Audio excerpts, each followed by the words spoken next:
So let's start with database foundation. So today we will be learning the database foundation. What is data? What is databases? How API work? And so we will be learning about that things. What are keys? What are values? बहुत सारी चीजें हम सीखेंगे. But let's start from the beginning. What is data? So majorly सबको पता होगा. Can anyone like tell what is data? Anyone interested to come up? Raw information. Definitely correct. So it's a raw information, raw facts we can say कि भाई अगर एक statement है कि Aarav bought a wireless mouse for 799 on this date. So इस पूरे उसमें ये एक इंफॉर्मेशन है. इंफॉर्मेशन से हम एक डाटा एक्सट्रैक्ट कर सकते हैं. वो है आरव वायरलेस माउस, ठीक है, और 799 और किस डेट में लिया. सो यहाँ पर ये जो है ये रॉ फैक्ट्स हैं. इनका कोई मीनिंग नहीं बैठता है. मतलब अगर मैं इंडिविजुअली देखूं तो इनका कोई मीनिंग नहीं है. Aarav is a name, wireless mouse is a thing, it's a date and this is a price. But अगर हम इनको रिलेट करें तो शायद कुछ मीनिंग बन सकता है. और वही चीज इंफॉर्मेशन कहलाती है जब हम उसको कनेक्ट कर देते हैं डाटा को. So that is information. So ये तो चीजें मतलब बेसिक हैं, ये सबको पता होनी चाहिए. What is data? Data is a fact. किसी भी लाइन में तुम डाटा को फाइंड कर सकते हो. जैसे अभी ये लाइन थी तो इसमें बहुत सारे डाटा आ सके कि भाई आरव है, वायरलेस माउस लिया, डेट है ना, और कितने प्राइस में लिया. तो ये हमारा डाटा हो गया, ये रॉ फैक्ट्स हो गए. यहाँ तक तो किसी को कोई दिक्कत नहीं है? नहीं है. ठीक है, ये तो सबको पता है. अब आते हैं हम डाटा बेसिस में. तो अब हम जब डाटा बेसिस में आएंगे तो डाटाबेस एक स्टोरेज है उन डाटा का. तो ये तो बहुत लेमन लैंग्वेज हो गई कि एक स्टोरेज बॉक्स है और मैं डाटा को स्टोर कर रहा हूँ. पर डाटाबेस का सिर्फ यही काम नहीं होता. Database is known for relation. कि भाई एक स्टोरेज बॉक्स है मेरे पास और मैं उसमें डाटा को स्टोर कर रहा हूँ as a relation. So instead of कि मैं सिर्फ रॉ फैक्ट्स ऐसे स्टोर करूं, एक स्टोरेज बॉक्स लिया मैंने और उसमें सिर्फ मैंने Aarav, wireless mouse, price, date, ये मैंने ऐसे फिल करने की बजाय मैंने एक स्ट्रक्चर्ड फॉर्मेट में उसे उस डाटाबेस में स्टोर करा. जैसे अब मैं इंस्टेड ऑफ कि मैं उसमें डाटाबेसेस में ये चार वैल्यूज सीधा पुट करूं, मैं ऐसा कर सकता हूं कि मैं आरव को ऊपर रखूं और आरव के अंदर मैं ये सारी चीजें लिखूं. आरव लिखा, फिर नीचे लिखा वायरलेस माउस के आगे लिखा 799, और फिर नीचे लिखा डेट, उसके आगे लिखा डेट की वैल्यू. तो ये रिलेशन बना. इस रिलेशन को हमने डाटाबेस में स्टोर कर दिया. तो ये होता है database. Database is not just a storage box for data, but relating the data. वो चीज जब स्टोर होती है उसे हम डाटाबेसेस कहते हैं. उस रिलेशन को स्टोर करने वाला, उस डाटा के रिलेशन को स्टोर करने वाला इज अ डाटाबेस. ठीक है. बहुत से लोग सिर्फ ये कहते हैं कि डाटा को सिर्फ स्टोर कर रहे हैं तो डाटाबेस है. पर ऐसा नहीं होता. मतलब वो उसे भी हम डाटाबेस कहते हैं, पर more precisely database is an organize collection of related data. ठीक है. आगे हम पढ़ेंगे कि और टाइप्स ऑफ डाटा क्या होते हैं और वो सारी चीजें. पर अब तक किसी को कोई डाउट डाटाबेसेस में? What is database? क्योंकि यहाँ ये चीजें समझ में आनी चाहिए जिससे आगे की चीज समझ में आ पाए. किसी को कोई डाउट नहीं है ना? नहीं. ठीक है. So let's go forward.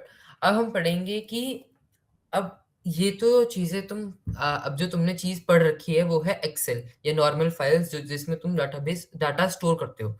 ठीक है. अब वहाँ एक्सेल और डाटाबेसेस में क्या अंतर है वो हम सीखेंगे. क्योंकि एक्सेल तुमने सीख रखा है अभी, ठीक है, उसमें भी डाटा स्टोर होता है, डाटाबेसेस में भी डाटा स्टोर होता है. तो दोनों में डिफरेंस क्या है? दोनों एक जैसे ही लग रहे हैं कि भाई दोनों डाटा को स्टोर कर रहे हैं और दोनों रिलेटेड में भी स्टोर कर सकते हैं. ठीक है. तो इसमें क्या होता है? मेजरली एक्सेल फाइल या जो भी नॉर्मल जो टेबल फॉर्मेटेड होती है, टेबल कॉलम होती है ना, उनमें क्या होता है? Concurrent editing risk. ये मेन पॉइंट है. कंकरेंट एडिटिंग रिस्क मतलब तुम मल्टीपल यूजर्स को एक साथ एक फाइल में एडिट करना थोड़ा मुश्किल हो जाता है. It's very risky. ठीक है। पर डाटाबेस में ऐसा नहीं होता, डाटाबेस में ऐसा है कि multiple users can work safely on that particular database. तो अगर तुम कोई प्लेटफॉर्म बनाते हो तो platform is not precise on one person, it is precise on community, कि कोई बहुत बड़ी कम्युनिटी है जिसको हम टारगेट कर रहे हैं। तो वो जो प्लेटफॉर्म हम क्रिएट कर रहे हैं उसमें हम डाटाबेसेस यूज करेंगे, एक्सेल ये सब चीजें नहीं यूज कर सकते टू स्टोर डाटा, क्योंकि अब मुझे मैन्युअली फिल करना पड़ेगा। So next point is manual searching and update. तो अगर मुझे चीजें फाइल्स में डालनी है तो मुझे मैन्युअली सर्च करके देख कर उसमें फिल करनी पड़ेंगी। बल्कि डाटाबेसेस में ऐसा नहीं होता, डाटाबेसेस में मेजरली तुम प्लेटफॉर्म को डाटाबेस से कनेक्ट करो और जो जो वैल्यूज वो प्लेटफॉर्म पे डालता है वो सारी चीजें डाटाबेस में स्टोर होती रहती हैं। अब दूसरी चीज मैंने कहा, रिलेशन होते हैं एक्सेल में, पर it's very weak. So weak relationship handling, और उसमें क्या है, की रिलेटेड तुम रिकॉर्ड्स को कर सकते हो डाटाबेसेस में। Database is the best thing कि तुम उसे रिलेटेड डाटाबेसेस को स्टोर कर सकते हो, कि रिलेशंस को बहुत अच्छे से हैंडल कर सकते हो, इसलिए हम डाटाबेसेस का यूज करते हैं। नॉर्मल फाइल्स में रिलेशन नहीं होता। तो बेस्ट लाइन इस पूरी स्लाइड को कंक्लूड करने के लिए है, Excel is excellent for personal analysis, कि अगर कोई पर्सनल तुम्हें एनालिसिस करना है, पर्सनल डाटाबेस लेना है अपना खुद का, ठीक है, कोई और यूज ना करे, सो उसके लिए normal files and Excel files are the best. पर तुम्हें एज एन प्लेटफॉर्म बनाना है और बहुत सारे लोगों को एक जरिया देना है और तुम्हारा वो डाटा स्टोर होना चाहिए, तो तब तुम डाटाबेसेस को अप्रोच करोगे, क्योंकि दैट इज द थिंग, किस जिस चीज के लिए वो बना है। नॉर्मल फाइल्स उन चीजों के लिए बना ही नहीं है। ठीक है, ये सबको पता चल गया है ना कि डाटा को स्टोर करना एक अलग चीज है और उस टेस्ट केस में यूज करना एक अलग चीज है। ये सबको समझ में आ गया? हम्म। ठीक है, अगर किसी को डाउट है वो चैट में लिख सकता है, और तेजस मुझे बता देगा। अगर नहीं बोलने का मन है, माइक नहीं चल रहा है, तो चैट में लिख देना। तेजस मुझे बता देगा, या Tejas will answer that question. Tejas, recording on है ना?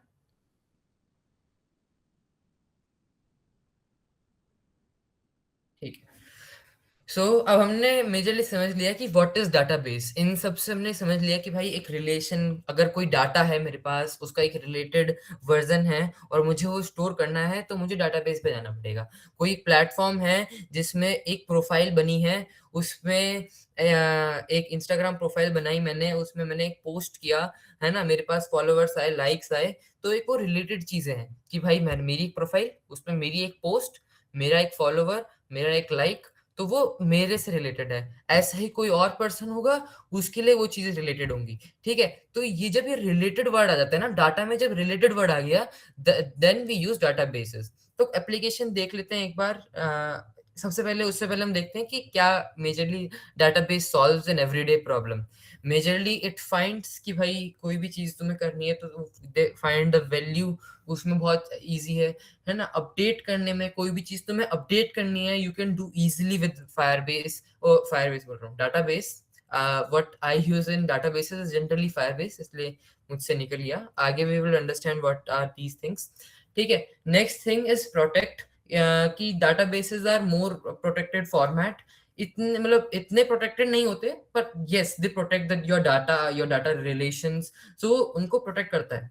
अब आता है रिकवर, कि भाई अगर कुछ तुम्हारे प्लेटफॉर्म में लॉस हो जाता है, तब भी तुम्हारा डाटाबेस स्टोर होता है, तो तुम उसको एज एन बैकएंड यूज करके तुम उस रिट्रीव उनको फाइल को दोबारा ला सकते हो, मतलब दोबारा उन फाइल्स को रिट्रीव कर सकते हो अगर तुम्हारा कुछ डाटा चला गया है। I guess this is the most basic thing. ये सबको समझ में आ गया होगा, नहीं आया होगा चैट में लिख देना। Now we will go for application, कि सेम आइडिया पावर्स और very different apps.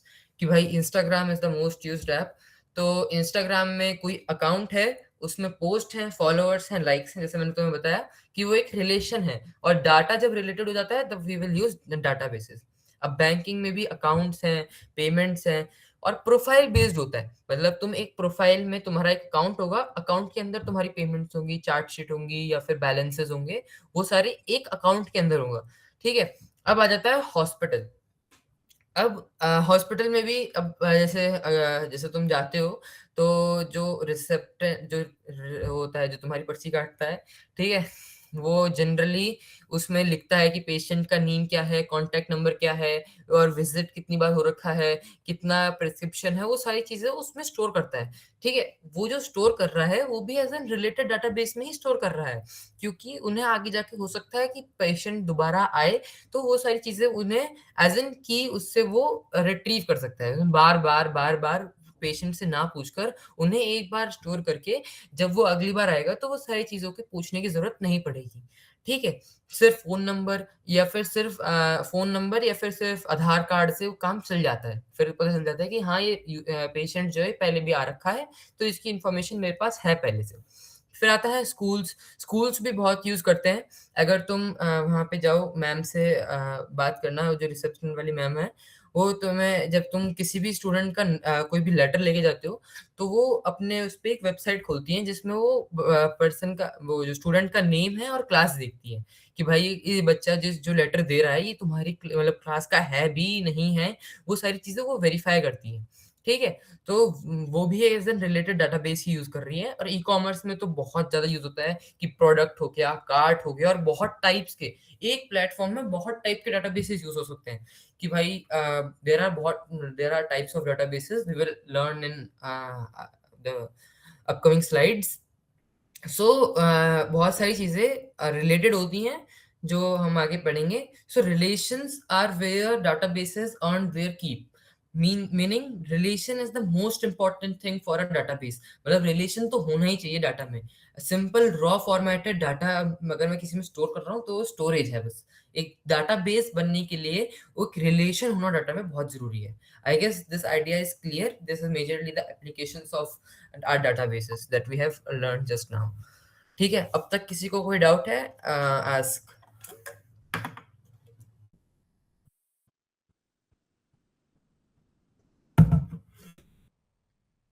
This silent significance की भाई सिग्निफाइज कि सबको समझ में आ गया है। ठीक है, now we will go forward. So now we will learn about DBMS. So what is DBMS? It is data. So this is database management system. So it is a software that operates the database. मतलब अगर कोई app है तुम्हारा, तुम्हें उसमें कुछ values हैं, तुम्हें यूजर ने तुम नाम लिखा, यूजर ने नाम लिखा, क्लास लिखा और अपनी सारी इंफॉर्मेशन दी, और तुम्हें वो डाटाबेस में अब एज एन इनपुट डालना है कि भाई ये स्टोर कर ले डाटाबेस ले। ठीक है, तो उसको स्टोर करने के लिए एक रूल होते हैं, कुछ रूल्स हैं, कुछ सेफ्टी है, जिससे एफिशिएंटली डाटाबेस में स्टोर हो जाए। इसलिए हम डाटाबेस मैनेजमेंट सिस्टम्स का यूज करते हैं। बहुत सारी कंपनीज इसी सेक्टर में है, डाटाबेस मैनेजमेंट सिस्टम में। जिससे मतलब वो कंपनीज क्या करती हैं, वो कंपनीज मेजरली तुम्हें हेल्प करती हैं कि तुम अपने ऐप को और डाटाबेस को बहुत एफिशिएंटली कनेक्ट कर पाओ। ठीक है, अब मैं एक टॉपिक है जो बहुत एक सेकेंड। सो एक टॉपिक है जो बहुत ज्यादा यूज होगा आगे जाने में भी, what which is API. API हम सबने क्लास में पढ़ा है, application platform inter programming interface. ठीक है, सो अब मैं यहाँ एपीआई समझाता हूँ क्या होती है। API is a set of protocols. ठीक है, ये तो हो गया लाइक प्रोफेशनल टर्म्स में कि set of protocols which is helps to connect to software programs. So ये तो हो गया बहुत ज्यादा टेक्निकल। अब हम आते हैं थोड़ा एग्जाम्पल पे, रियल वर्ल्ड एग्जाम्पल पे। तो समझ लो एक शेफ है।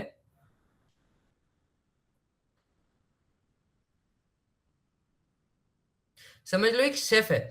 ठीक है, वो शेफ क्या करेगा, अभी वेटर, तुम waiter as an API work कर रहा है। ठीक है, यहाँ पर वेटर को एज एन एपीआई लो। ठीक है, और ये एपीआई है, और ये दो सॉफ्टवेयर प्रोग्राम्स है। ठीक है, सॉफ्टवेयर प्रोग्राम से। तो वेटर सबसे पहले कहाँ जाएगा, ऑफ कोर्स कस्टमर के पास, फॉर टेकिंग द इनपुट कि भाई क्या, टेकिंग द ऑर्डर, कि ये समझने के लिए कि क्या चीज, क्या ऑर्डर उसे चाहिए, क्या लेना है उसे, वो चीजें देखेगा कि भाई what is the requirement of the customer. After it takes the order, it will go to the chef and tells the chef कि this is the order, you have to create this. Now afterwards chef has created something. Now the what the waiter do, waiter वो plate को उठाएगा, उस plate को लेके जाएगा, और उसको जो भी कस्टमर है जिसको वो ऑर्डर चाहिए था, वो ऑर्डर वाली प्लेट उस कस्टमर को दे देगा। एपीआई भी यही करता है। ये दो सॉफ्टवेयर प्रोग्राम्स हैं जो कि काम कर रहे हैं अपना इंडिविजुअल में। ये है जो कुछ मांग रहा है, ये है जो कुछ दे रहा है ना। सो input and this is the one which is giving the output, and दोनों के बीच में जो कनेक्ट कर रहा है वो एक एपीआई है। ठीक है, सो ये इससे you can understand easily what it is. But अब मैंने बताया कि बहुत सारी कंपनीज हैं जो डाटाबेस मैनेजमेंट सिस्टम में अभी ऑपरेट कर रही हैं। कंपनीज हैं, what they are doing, we will be going to the next slide for knowing that. अभी तक एपीआई वाली चीज सबको समझ में आ गई, व्हाट इज एपीआई? सबको समझ में आ गई? सबको समझ में आ गई? यस नो बोल Yes. एक बार। ठीक है, सो सबको समझ भैया में आ गई आई गेस। ठीक है, ठीक है, बढ़िया। एक बार भैया मैं बोलो जो बोलो। एपीआई है वो एक तरीके से बीच के बिछोले या बीच के बंदर की तरह काम करता है दो सॉफ्टवेयर के। हाँ हाँ, बिल्कुल भाई, अपनी लैंग्वेज समझो, बढ़िया। ठीक है, तो मेजरली यही काम करता है कि जो चीज जहां से है उसे उठा के वहां रख दी, ये चीज यहाँ से है तो यहाँ से उठा के यहाँ रख दी। इस केस में यूजर से चीज उठाई, डाटाबेस मैनेजमेंट सिस्टम में डाल दी। डाटाबेस मैनेजमेंट सिस्टम ने देखा कि क्या रूल है, क्या सेट ऑफ सेफ्टीज हैं, उन सबको कायदे नजर में रखते हुए उस डाटाबेस में वो वैल्यूज स्टोर कर दी। अब ये एपीआई वन वे काम कर रही है। अभी ये सिर्फ मतलब ऐसा हुआ कि भाई शेफ ने खाना बनाया और उसको दे दिया। अब कस्टमर कुछ मांगता है तो वो चीज आनी भी तो चाहिए। तो ऐसा भी होता है कि यूजर को कुछ चाहिए, कुछ जो उसने पहले स्टोर किया होगा वो उसे अब रिक्वायर्ड है। अब वो चीजें जो यहाँ पे समझ लो, यूजर ने एपीआई के थ्रू कुछ डाटा स्टोर करा इस स्टैक में। ठीक है, अब जब इस स्टैक में उसने कुछ स्टोर करा, अब आगे जाकर यूजर को कुछ वैल्यूज चाहिए जो इस स्टैक में स्टोर्ड है। तो वो क्या करेगा, अब एपीआई कॉल करेगा कि मुझे ये चीज चाहिए। तो एपीआई क्या करेगा, एपीआई जाएगा डाटा मैनेजमेंट सिस्टम में, वो देखेगा वो चीज कहाँ है, डाटा मैनेजमेंट सिस्टम फिर एपीआई को देगा, और एपीआई जो है वो सिर्फ यूजर को उसको वैल्यू दे देंगी। ठीक है, so it's a two way path. यहाँ पे भी एरो में सिर्फ एक मतलब ऐसे दिखा हुआ है कि ऐसे जा रहा है। It is for storing the database. अगर रिट्रीवल करना है डाटाबेस से तो भी एपीआई कॉल ये सब होती हैं। ठीक है, अब हम समझते हैं कि companies in data management system which are very famous. So it is MySQL, PostgreSQL, MongoDB और एक्ल डाटाबेस। सो ये क्या होता है, ये different different types of databases में वर्क करते हैं। कि अगर तुम्हें रिलेशनल एसक्यूएल चाहिए तो तुम माई एसक्यूएल के पास जाओगे, पोस्टग्री एसक्यूएल के पास जाओगे तो तुम्हें रिलेशनल और एसक्यूएल मिलेगा। ठीक है, अगर मतलब Postgre SQL is famous for relational part.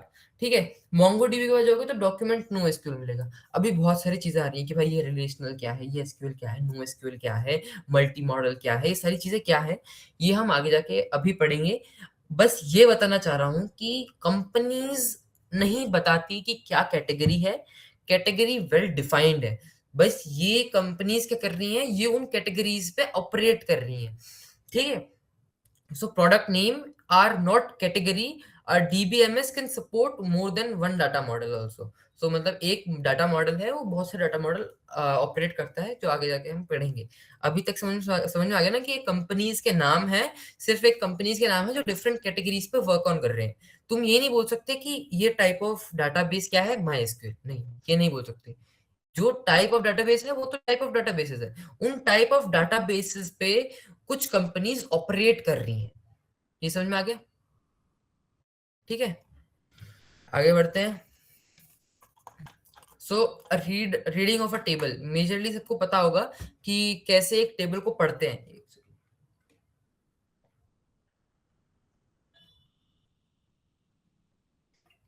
तो जब भी टेबल को रीड करते हैं, there are two things, column and row. ठीक है, कॉलम है वर्टिकल, रो है हॉरिजॉन्टल, ये सबको पता होगा। नहीं पता तो अब ध्यान से सुनना। ठीक है, तो ये कॉलम है, कॉलम में तुमने एक फील्ड दे दी। सिर्फ कॉलम में फील्ड नहीं दे सकते तुम, रो में भी फील्ड दे सकते हो, किसी में भी एक फील्ड देगी। मेजरली फील्ड को हम मोर प्रिसाइजली पैरामीटर्स कहते हैं एक प्रोग्रामिंग लैंग्वेज में। तो तुमने एक पैरामीटर दे दिया स्टूडेंट आईडी, उसमें कई सारे स्टूडेंट आईडीज हैं, जैसे ये हो गया S101, जैसे एडमिशन नंबर हो गए तुम्हारे, ठीक है, ये एडमिशन नंबर्स मान लो, तो एडमिशन नंबर्स यहाँ पे आ गए, नेम आ गई, ठीक है। तो ये कॉलम है, ये फील्ड है और इसकी ये वैल्यूज हैं।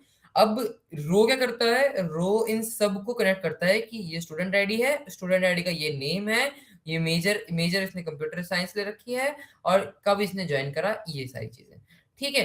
तो ऐसे टेबल को रीड करते हैं। तो अगर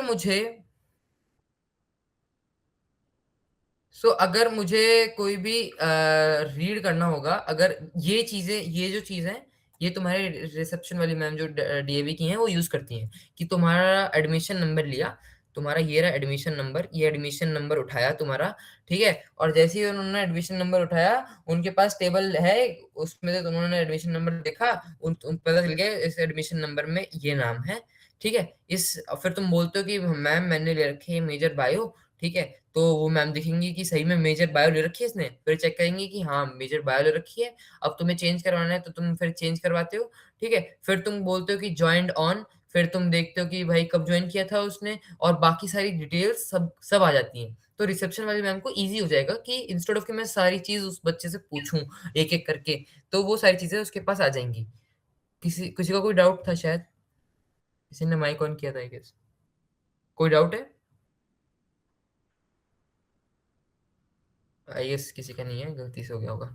चलो, now data types tells the database management system what value means, ठीक है। अब मेजरली ये तो वही है कि तुम डाटा में कुछ भी स्टोर कर सकते हो, इंटीजर स्टोर कर सकते हो, टेक्स्ट स्टोर कर सकते हो, डेट स्टोर कर सकते हो, सॉर्ट ऑफ डेट, मतलब सिर्फ ऐसे डेट नहीं, डाटा टाइप्स जो हमने पढ़े थे, स्ट्रिंग, इंटीजर, बूलियन, डेसिमल, है ना, फ्लोट, जो भी तुमने पढ़ा था वो सारी चीजें तुम डाटाबेस में स्टोर कर सकते हो, एज इन तुम पैराग्राफ भी स्टोर कर सकते हो डाटाबेस में, कुछ भी, जैसे क्योंकि रॉ फैक्ट्स हैं, तो रॉ फैक्ट्स में वो रॉ चीजें ही आएंगी, तो वो सारी चीजें तुम डाटाबेस में स्टोर कर सकते हो। आई गेस इट्स क्लियर, ठीक है, कोई किसी को कोई दिक्कत नहीं होगी, ठीक है। अब आगे बढ़ते हैं, अब आ जाते हैं स्कीम पे, डाटाबेस स्कीम। भैया सो हाँ हाँ, बताओ बताओ। ये डीबीएमएस का मतलब क्या है? Database management system. सो पीछे जाते हैं। डीबीएमएस का मतलब है ये जो हमने यहाँ पढ़ा है, ये है database management system. Database management system it is कि भाई कुछ सेट ऑफ रूल्स होते हैं, सेट ऑफ रूल्स होते हैं, और मेजरली ये हेल्प करता है यूजर का डाटा डाटाबेस तक सेफली पहुंचाने के लिए नहीं, डालने के लिए, पहुंचाने के लिए एपीआई होता है। एपीआई आपको समझ में आ गया था? यस भैया। ठीक है, ईपीआई समझ में आ गया, तो मेजरली जो शेफ है, इस केस में जो मैंने बताया था, शेफ डीबीएमएस है, ठीक है। तो शेफ एज एन शेफ मान लो, पर वो कुछ क्रिएट नहीं करता है, बस उसके पास कुछ रूल्स होते हैं, कुछ सेट ऑफ रूल्स हैं, जिससे वो सेफली उस डाटाबेस को मैनेज कर पा रहा है, उसको इजीली वहां पर डाल पा रहा है, ठीक है। तो अब जब तुम एसक्यूएल लैंग्वेज छोड़ोगे, एसक्यूएल क्या होता है? Structured query language. तो अगर कोई आईपी लेता है आगे जाके, तो वो पढ़ेगा एसक्यूएल। तो एसक्यूएल क्या होता है? एसक्यूएल में तुम डाटा, जो तुम्हारा डाटा है टेबल में, जो तुम्हारा पूरा डाटा है, तुम उसे अच्छे से ऑर्गेनाइज कर सकते हो। जैसे तुम्हें डिलीट करना है कहीं से, तुमने यहाँ बोला कि भाई इसको डिलीट कर दे, यहाँ से डिलीट कर दिया, तो एक मैनेजमेंट सिस्टम है, तुम डिलीट कर सकते हो, कुछ भी कर सकते हो, पर एज एन तुम वो सारी चीजें कब करोगे? जब जो यूजर बोलेगा। ऐसे थोड़ी कि अगर यूजर ने बोला कि ये चीज ऐड करनी है और तुम उसे डिलीट कर दे रहे हो, नहीं। डाटाबेस मैनेजमेंट सिस्टम इसलिए बहुत जरूरी है कि उस क्वेरी को, यूजर की जो क्वेरी है कि यूजर को क्या करना है, ऐड करना है डाटा, डिलीट करना है डाटा, या फिर फेच करना है डाटा, ये सारी चीजें क्या कौन देखता है? Database management system, DBMS. मैं फुल फॉर्म लिखना भूल गया, पर आई गेस कोई चैट में लिख देना, डाटाबेस मैनेजमेंट सिस्टम, ठीक है। तो अब समझ में आ गया? ओके भैया। आगे समझ में? ये दोबारा बताऊं एक बार? नहीं आ गया। ठीक है।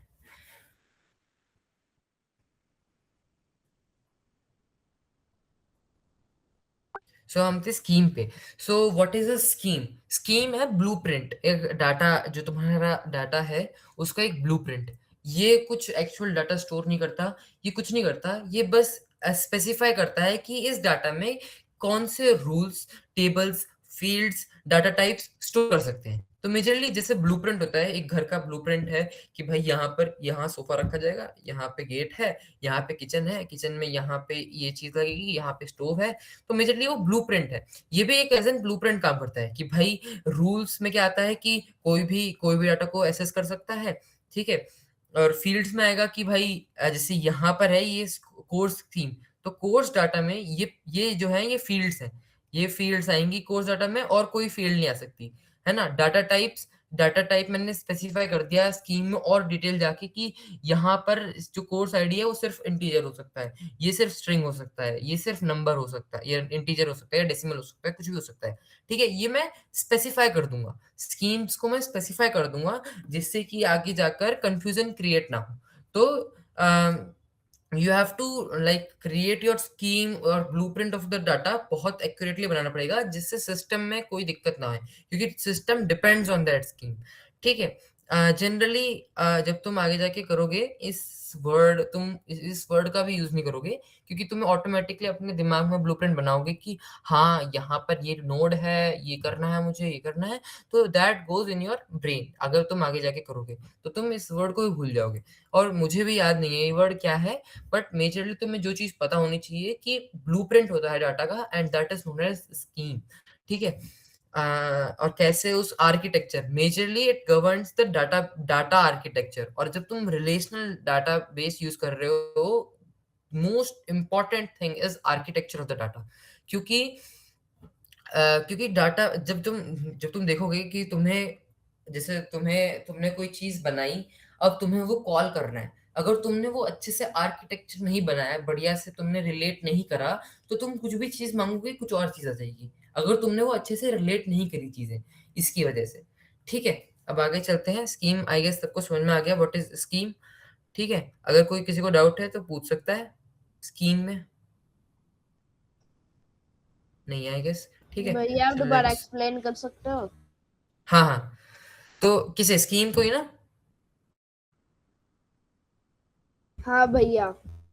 ठीक है। तो मेजरली जैसे घर का ब्लूप्रिंट होता है, घर का ब्लूप्रिंट होता है कि भाई यहाँ पर सोफा रखा जाएगा सर, यहाँ पे टेबल रखी जाएगी, यहाँ पे टीवी लगेगा, यहाँ पर गेट है तो यहाँ से एंट्रेंस है, ठीक है। वो पूरा ब्लूप्रिंट है उस घर का, ठीक है, which is very important for एक उसके लिए जो बना रहा है घर, कि भाई उसको पता होना चाहिए कि सोफे के लिए इतनी जगह छोड़नी है मुझे, डोर में ये पूरी जगह है तो मुझे इतनी जगह छोड़नी है, इस जगह में कुछ नहीं आएगा। तो वो बहुत इंपॉर्टेंट है एक आर्किटेक्चर के लिए जो बना रहा है उस घर को, ठीक है। ऐसे ही स्कीम होती है, स्कीम है सिस्टम के लिए इंपॉर्टेंट, क्योंकि स्कीम बताएंगी कि उस डाटा का क्या रूल है, क्या उस डाटाबेस में जो टेबल्स हैं, फील्ड्स हैं, क्या क्या फील्ड्स उसमें आ सकती हैं, उन फील्ड्स में क्या क्या डाटा टाइप्स आ सकते हैं, वो सारी चीज स्कीम बताता है अच्छे से। जैसे यहाँ पे एक एग्जांपल है, जैसे यहाँ पे कोर्स है, कोर्स का डाटा मैंने लिया, तो कोर्स स्कीम में मैंने पहले से ही बता दिया कि मुझे कोर्स आईडी चाहिए, कोर्स डाटा में जो मुझे फील्ड्स है, फील्ड समझ में आ गई क्या बोल रहा हूँ मैं? ये यहाँ पे जो हमने पढ़ा था डाटाबेस पढ़ते हुए, ये फील्ड्स है ना। तो ये फील्ड्स मतलब, एक सेकेंड, ये फील्ड्स का मतलब है student ID, name, major, joint on, ये सारे फील्ड्स हैं, ठीक है। तो आगे यहाँ पे मैंने बोला कि भाई फील्ड्स कोर्स डाटा में course ID, course name, department, बस ये तीन होंगी और कोई फील्ड नहीं हो सकती। फिर मैं फर्दर डिफाइन कर सकता हूँ कि कोर्स आईडी में जो डाटा टाइप स्टोर होगा, जो रो के जैसे यहाँ पे कॉलम में स्टोर होता है ना, जैसे फील्ड के अंदर, इस फील्ड के अंदर कुछ चीजें स्टोर हुई हैं, तो मैंने बोल दिया कि इस फील्ड के अंदर इंटीजर स्टोर होगा। तो ये मैंने रूल्स बना रहा हूँ, मैं अब मैं रूल्स बनाना स्टार्ट कर दिया उस डाटा के लिए कि भाई यही होगा, यही होगा, ये ब्लूप्रिंट है उस डाटा का, ठीक है। ये समझ में आ गया? हाँ भैया। ठीक है। अब थोड़ा सा डाटा आर्किटेक्चर देखते हैं। जैसे जैसे कि अगर मैं टेबल्स में स्टोर नहीं कर रहा, तो मुझे ये चीज़ें, जैसे तुम्हारा इंस्टाग्राम हो गया, तो इंस्टाग्राम में ये अगर तुम कोई भी किसी की पोस्ट देखते हो, तो उसमें लाइक्स अच्छे से आने चाहिए कि भाई उस बंदे के कितने लाइक्स हैं, उस बंदे की फॉलो कितने हैं, क्या पोस्ट दी है उसने, वो सारी चीज़ें आनी चाहिए।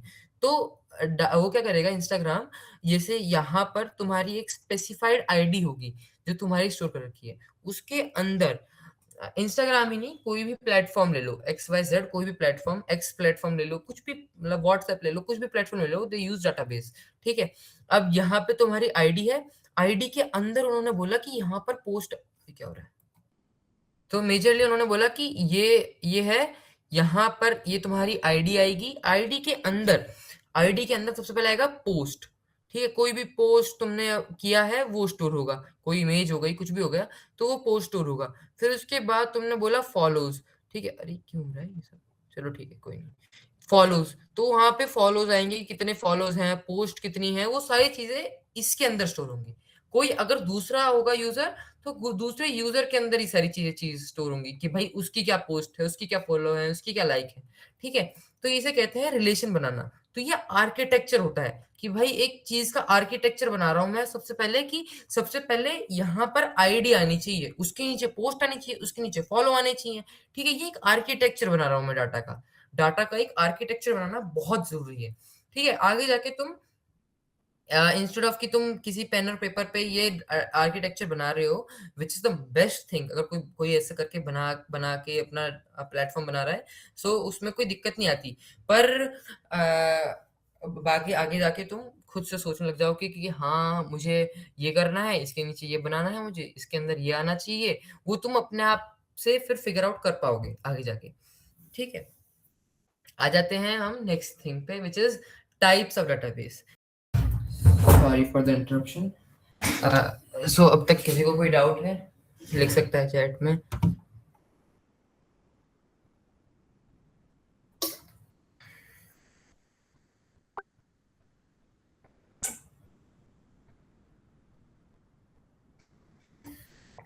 ठीक है, लेट्स मूव फॉरवर्ड। ठीक है, अब आ जाते हैं, हम बात करते हैं two types of databases, relational and non relational. Akshat पूछ रहा था कि what is SQL, no SQL.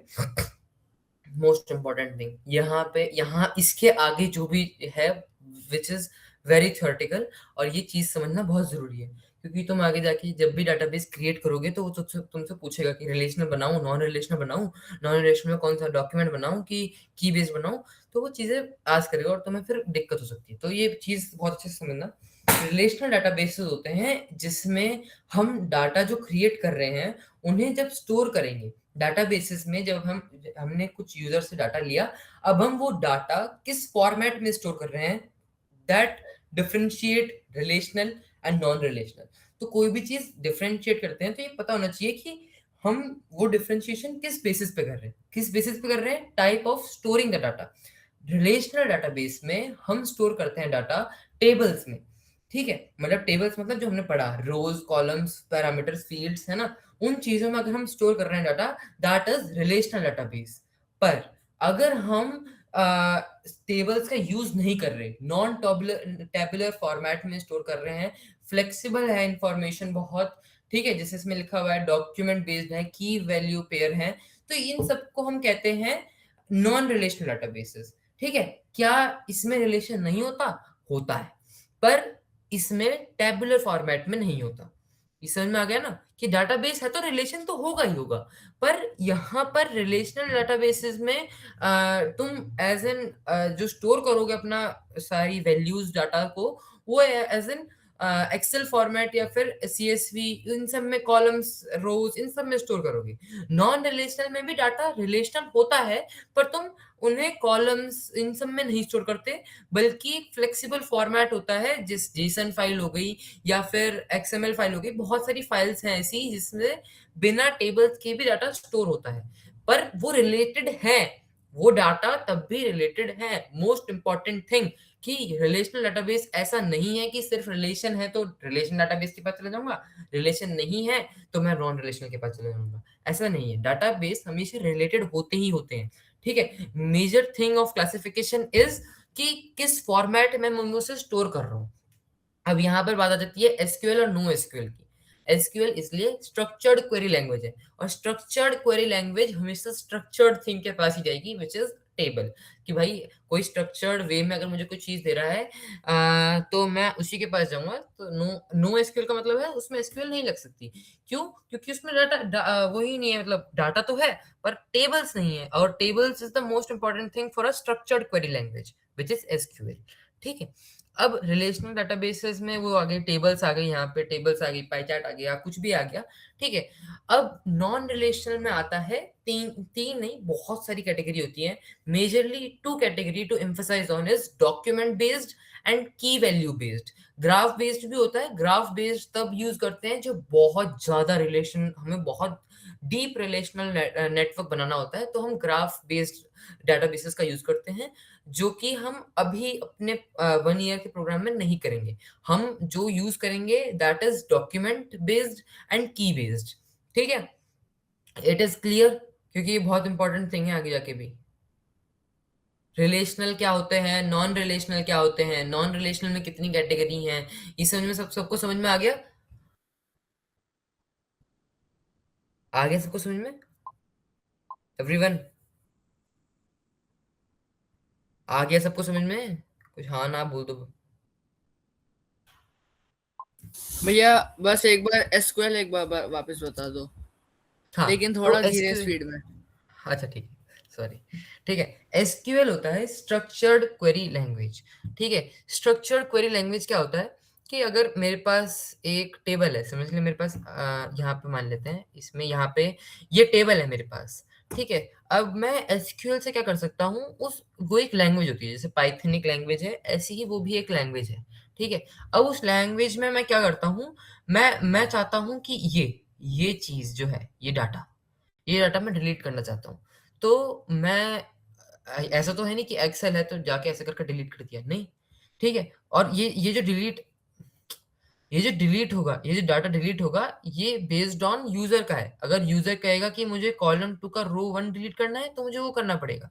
ठीक है, डिलीट करना है या फेच करना है डाटा, उसको बोलना है कि कॉलम 3 और रो 3 का डाटा जो ये है, ये क्या है, ये मुझे बताओ। यूजर ये पूछ ले, तो यूजर के हिसाब से काम करता है SQL. SQL is a structured query language. Structured query language में क्या होता है, अगर एक हो गया फेच, एक बहुत सारे फंक्शंस होते हैं उसमें, एक हो गया फेच। तो फेच का मतलब है कि कॉलम 3 में से यूजर ने बोला मुझे वैल्यूज चाहिए उस डाटा की जो कॉलम 3 के रो 3 में है, तो इसका मतलब ये है, तो वो डाटा उसे दे देगा एसक्यूएल। ठीक है, अब या तो वो फेच करता है, डिलीट एक फंक्शन होता है, जिससे अगर मैं चाहता हूं कि मैं कॉलम 1 रो 1 का डाटा डिलीट करना चाहता हूं, तो मैं उसे कह सकता हूँ डिलीट कॉलम 1 रो 1, तो वो डिलीट कर देता है ये। तो मेजरली इट ऑपरेट्स ऑन कि टेबल में मुझे कुछ मॉडिफिकेशन करनी है या कुछ फेच करना है। समझ में आ गया?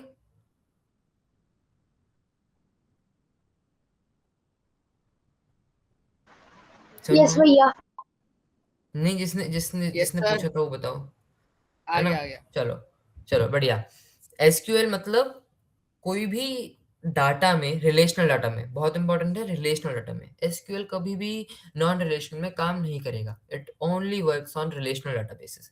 रिलेशनल डाटाबेस में अगर मुझे डिलीट, फेच और ऐड, ये सारे फंक्शंस ऑपरेट करने हैं, तो तब हम माई एसक्यूएल का यूज करते हैं। ठीक, माई एसक्यूएल नहीं, सॉरी, एसक्यूएल का यूज करते हैं। My SQL is a company that is that gives you the platform to operate SQL।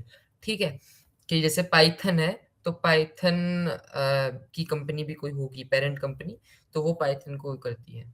ठीक है, so now we will study about non relational, जो कि बहुत इंपॉर्टेंट है। रिलेशनल तो सबको समझ में आ गया ना, कि भाई टेबल्स की फॉर्मेट में हम स्टोर कर रहे हैं, ये सबको समझ में आ गया? भैया। जी सर। है ना? अब हम समझेंगे कि अब रिलेशनल डाटाबेस तो हमें समझ में आ गया कि भाई डाटा, अगर मुझे डाटा को टेबल में स्टोर करना है, तो मैं रिलेशनल डाटाबेस का यूज करूंगा, जो कि बहुत इंपॉर्टेंट है अकाउंटिंग में। जैसे पेमेंट्स हो गई, या फिर कोई, जैसे अगर मैं मान लूँ आईसीआईसी बैंक, ठीक है, तो उसमें जब तुम जाते हो तुम डाउनलोड कर सकते हो अपनी चार्ट शीट कि भाई तुमने कहाँ पैसा कितना दिया, वो सब चीज तुम डाउनलोड कर सकते हो। तो वो रिलेशनल डाटाबेस यूज करते हैं क्योंकि उनको रिकॉर्ड भी रखना है एज इन स्ट्रक्चर्ड फॉर्मेट में।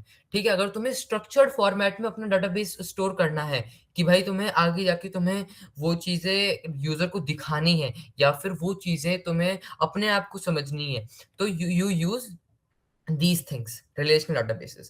अगर तुम्हें उस डाटाबेस का कोई ऐसा यूज नहीं है या फिर तुम्हें वो चीजें स्ट्रक्चर्ड फॉर्मेट में नहीं दिखानी है, तुम्हें बस वो स्टोर करना है और तुम्हें वो चीज रिट्रीव इन सब चीज कामों के लिए करना है, then you use non relational databases. ठीक है, अभी भी मैं बार बार बोल रहा हूँ कि कोई भी अगर तुमसे बोले कि भाई मैं नॉन रिलेशन तब करता हूँ जब रिलेशन नहीं होता, और जब रिलेशनल करता हूँ जब रिलेशनल होता है, तो ये सबसे वर्स्ट एनालॉजी है क्योंकि दोनों ही रिलेशनल होते हैं। मतलब दोनों ही मतलब डाटा अगर रिलेटेड है तो डाटाबेस में स्टोर है।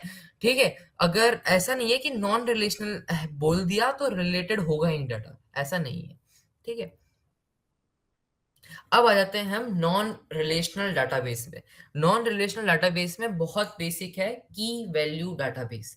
की वैल्यू डाटाबेस है मेजरली कि तुम्हारे पास, ऐसे मैं अभी इसका ही मैं अगर इंस्पेक्ट खोल के लॉक, इसमें होगा नहीं मेरे हिसाब से, एक सेकेंड,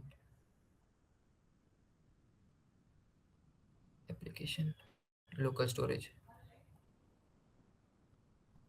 अच्छा इसमें कैश वगैरह नहीं है। अगर किसी वेबसाइट में तुमने जैसे कुकीज एक्सेप्ट करी हैं या फिर कोई कैश स्टोरेज है, जैसे किसी और वेबसाइट में होगा, I am not remembering the name, पर चलो कोई नहीं, यहाँ पे जो भी है कैश स्टोरेज तुम इसमें जाना, यहाँ पर तुम देखोगे कि एक की आएगी। जैसे यहाँ पर देख लो, यहाँ पर एक की है, ये एक की है और इस की के आगे एक वैल्यू है। सो मेजरली व्हाट इज अ की इज अ यूनिक स्ट्रिंग, जैसे यूजर नेम हो गया, एडमिशन नंबर हो गया, यूआईडी हो गया, है ना।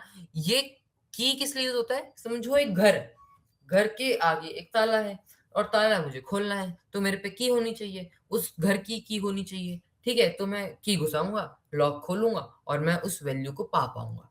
So it is a process. It is the most important thing to point out a value, कि अगर मुझे कोई वैल्यू रिट्रीव करनी है एक डाटाबेस में से, अगर मुझे कोई वैल्यू फेच करनी है, ठीक है, तो मुझे की जरूरत बहुत इंपॉर्टेंट है। क्योंकि मैं वैल्यू, अब तुम पूछोगे कि मैं वैल्यू से भी तो कर सकता हूँ फेच, अगर मैं चाहूं तो मैं वैल्यू से फेच कर लेता हूँ, पर वैल्यू सेम हो सकती है। ये भी दिक्कत है कि वैल्यू सेम हो सकती है, कि अगर ये स्टेटस एक्टिव है तो कोई और चीज भी एक्टिव हो सकती है।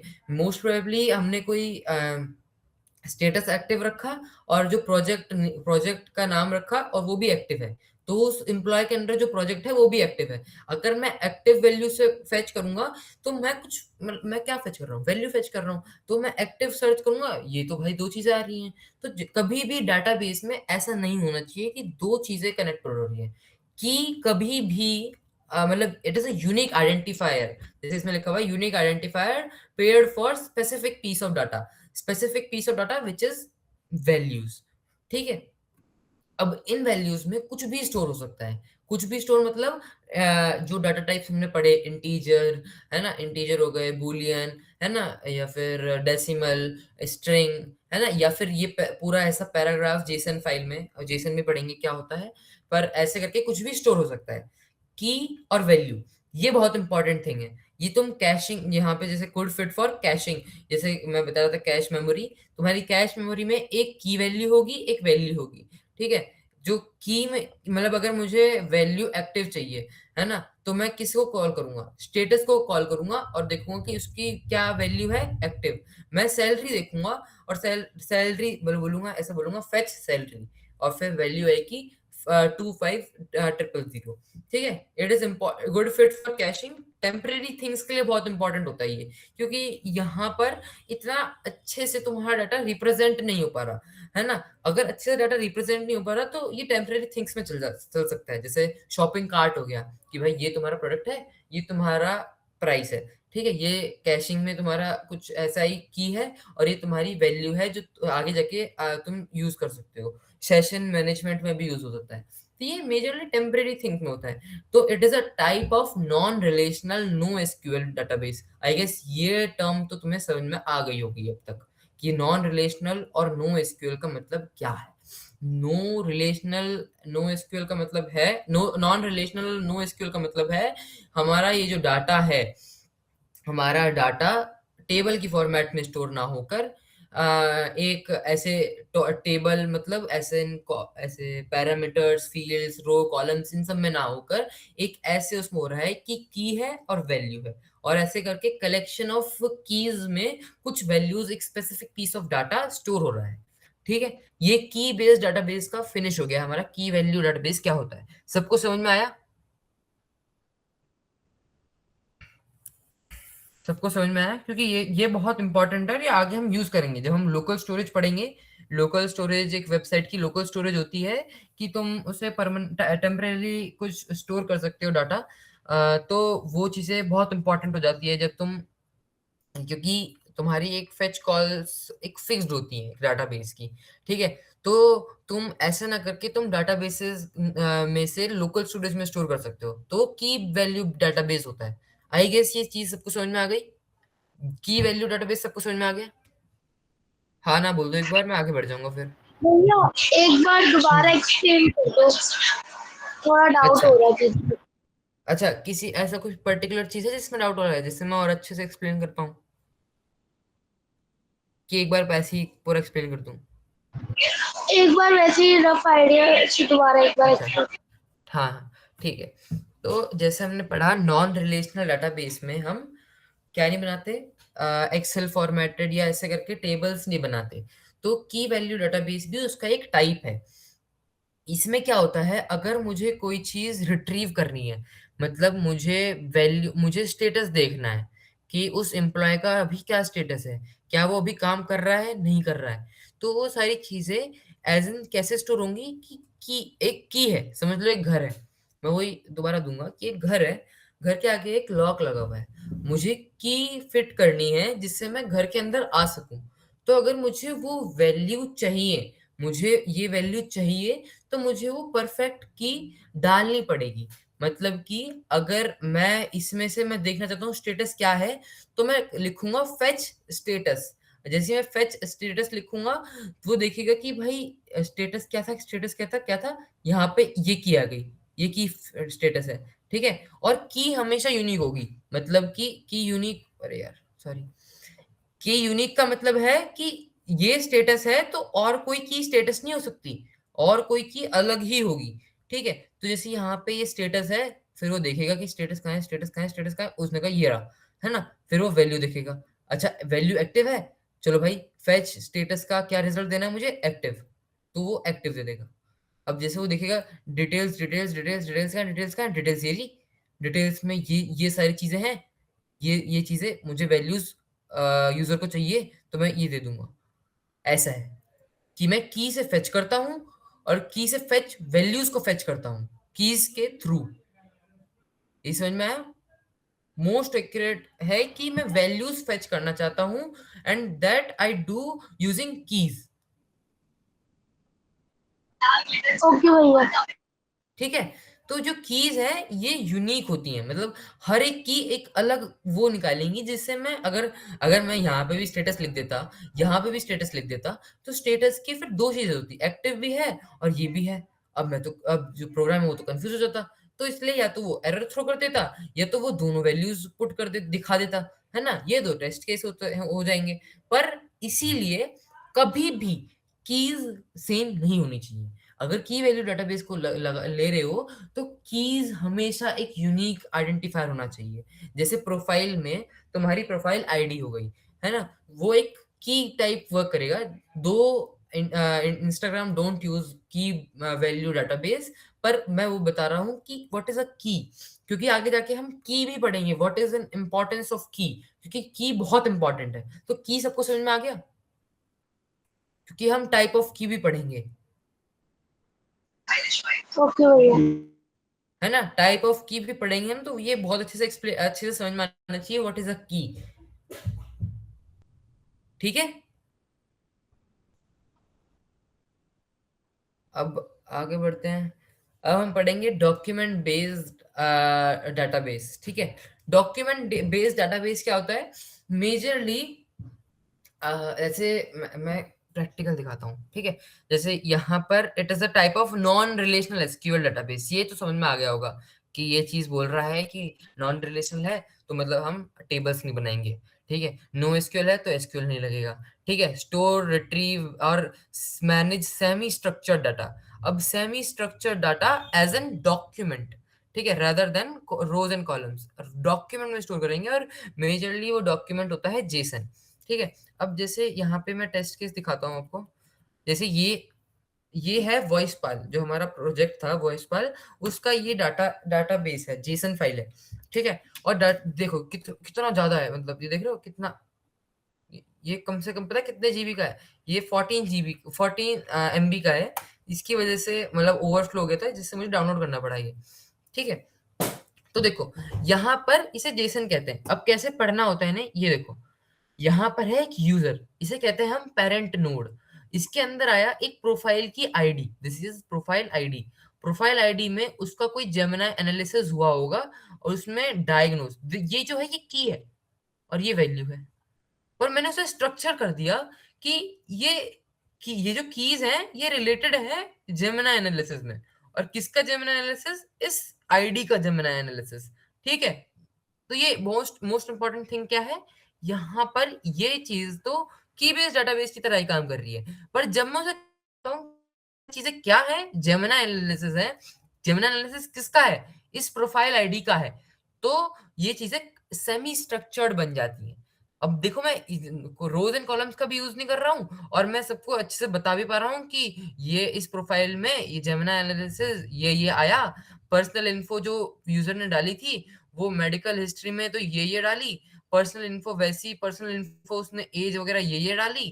ठीक है, और अपडेटेड एट ये एक यूनिक आईडी बनाई मैंने उस टाइम की, उस टाइम में कि अपडेट किस टाइम अपडेट हुआ, अपडेटेड एट ये इस टाइम अपडेट किया इसने, क्योंकि आगे जाके वो दोबारा भी अपडेट कर सकता है। ठीक है, फिर इस प्रोफाइल की एनालिसिस बाय वीडियो क्या है, जॉ मूवमेंट कितने थे, ये सारी चीजें वैल्यू स्टोर करी मैंने। ठीक है, सो मेजरली ये समझ में आ गया होगा कि सेमी स्ट्रक्चर का मतलब क्या है। दोनों में डिफरेंस क्या है? दोनों में डिफरेंस ये है कि वो प्योरली की वैल्यू बेस्ड है, की है वैल्यू है, की है वैल्यू है, की है वैल्यू है, दैट्स ऑल। पर डॉक्यूमेंट बेस्ड में क्या होता है? की वैल्यू तो है, पर की क्या चीज को सिग्निफाई कर रहा है वो चीज भी इंपॉर्टेंट है, और वो किस प्रोफाइल के लिए है वो भी इंपॉर्टेंट है, और वो प्रोफाइल किस पेरेंट नोड में है वो भी इंपॉर्टेंट है। तो मेजरली ट्री बेस्ड बन गया कि भाई एक पेरेंट नोड है, उसके अंदर एक चाइल्ड नोड है, चाइल्ड के अंदर सब चाइल्ड या सब सेट्स हैं जो उसके अंदर आ रहे हैं। आई गेस ये क्लियर है बहुत अच्छे से, क्योंकि हम ये बहुत ज्यादा यूज करेंगे। फायर बेस जो हम यूज करने वाले हैं आगे जाके कॉर्डिलर में जहां से हमने छोड़ा था, तो वहां पर that is a document based database. तो ये बहुत अच्छे से समझ में आना चाहिए, क्योंकि हम आगे जाके ये चीज हम बहुत यूज करेंगे। और आई एम डैम श्योर कि इन योर प्रोजेक्ट जो तुम बनाओगे आगे जाके, मेजरली तुम डॉक्यूमेंट बेस्ड डाटाबेस का यूज करोगे, क्योंकि fire based is a very good platform. ठीक है, ये सबको समझ में आ गया ना, क्योंकि ये इंपॉर्टेंट है। समझ में आ गया सबको? यस भैया। है ना? ठीक है, अब ये गुड फिट, जैसे मैंने बोला गुड फिट किस चीज की चीजों के लिए? प्रोजेक्ट कैटलॉग हो गया, है ना, कंटेंट हो गया, प्रोफाइल हो गया, है ना। जैसे मैंने बोला प्रोफाइल के अंदर कोई डाटा डाटा स्टोर करना है तो वो डाटा हो गया। तो इस सब के लिए डॉक्यूमेंट बेस्ड होता है। ठीक है, अब हम आगे बढ़ते हैं। अब हम करते हैं कि तुम्हें ऐसा नहीं है कि ट्रेंड रिलेशनल डाटाबेस बहुत ट्रेंडिंग है, मैं रिलेशनल डाटाबेस यूज कर लेता हूँ, ऐसा नहीं करना है। तुम्हें अपना टेस्ट केस देखना है कि व्हाई यू नीड इट, और उस हिसाब से you have to consider which type of SQL और which type of database to choose. Like transaction है, स्ट्रिक्ट रूल्स हैं, है ना। जैसे तुम्हें तुम्हें अपना डाटा रिप्रेजेंट करना है किसी और के आगे, तो you have to use relational SQL. क्यों? क्योंकि उसमें जो डाटा आता है वो टेबल्स एंड कॉलम्स में होता है, जो अच्छे से रिप्रेजेंटेड फॉर्म में आता है। ठीक है, अब मैं ये चीज किसी कंपनी को तो नहीं दिखा सकता ना, किसी कंपनी को मैं ये नहीं दिखा सकता, किसी कंपनी को मैं टेबल फॉर्मेटेड वे में दिखाऊंगा। तो ये मुझे किसी को दिखाना नहीं था, इसलिए I have chosen non relational database. अगर तुम्हें किसी को अपना डाटा दिखाना है या किसी को शोकेस करना है तो you have to use relational database. ठीक है, अब हम आ जाते हैं जो फ्लेक्सिबल नेस्टेड रिकॉर्ड्स हैं, जैसे मैंने तुम बताया ये नेस्टेड वे है कि भाई यहाँ पर ये आईडी है, इसके अंदर ये है, इसके अंदर ये अकाउंट है, ये सब ये बहुत नेस्टेड वे है, जैसे मैंने बोला ट्री बेस्ड। तो वो नेस्टेड वे में बहुत अच्छे से फ्लेक्सिबली अगर तुम्हें स्टोर करना है और रैपिड चेंज होते हैं, तो document no SQL generally real time databases, जैसे तुमने देखा होगा फायर बेस में रियल टाइम डाटाबेसेस होते हैं, तो तुम उसमें रैपिड चेंज मतलब 2 सेकेंड क्या बोलो, तुम एकदम से चेंज कर सकते हो। तुमने ये बोला कि ये चेंज करना है, लो हो गया चेंज। तो it is a very good platform. वो तो एक प्लेटफॉर्म है, it is a type of document based no SQL. ठीक है, डॉक्यूमेंट बेस्ड डाटाबेस हमेशा नो एसक्यूएल ही होंगे, डॉक्यूमेंट बेस्ड एसक्यूएल नहीं होगा। वो चीज शायद सबको समझ में आ गई होगी, है ना? कोई एक्सप्लेन कर सकता है कि क्यों नहीं होगा, बेस्ड एसक्यूएल क्यों नहीं हो सकता?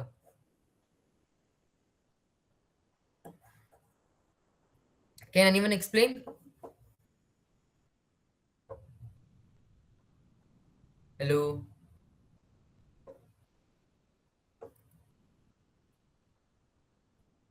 Can anyone explain?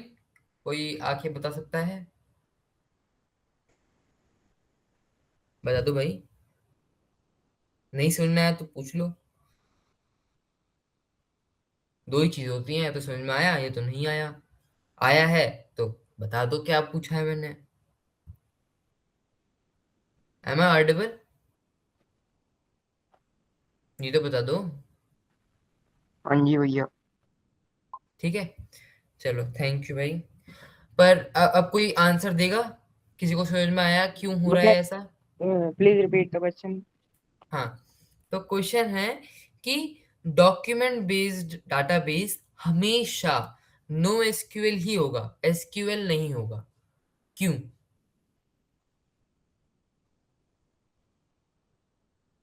नहीं आ रहा है तो वो भी तुम लिख सकते हो, बता सकते हो। भैया एक बार आप क्वेश्चन दोबारा बता सकते हो?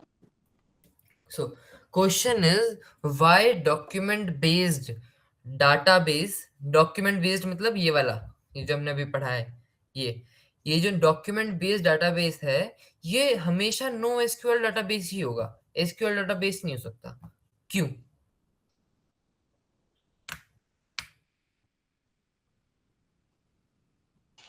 क्यों नहीं हो सकता? क्योंकि भैया वो कोई रिलेशन फॉर्म नहीं करता है। हाँ ये देखो, और बताओ, और कोई और कोई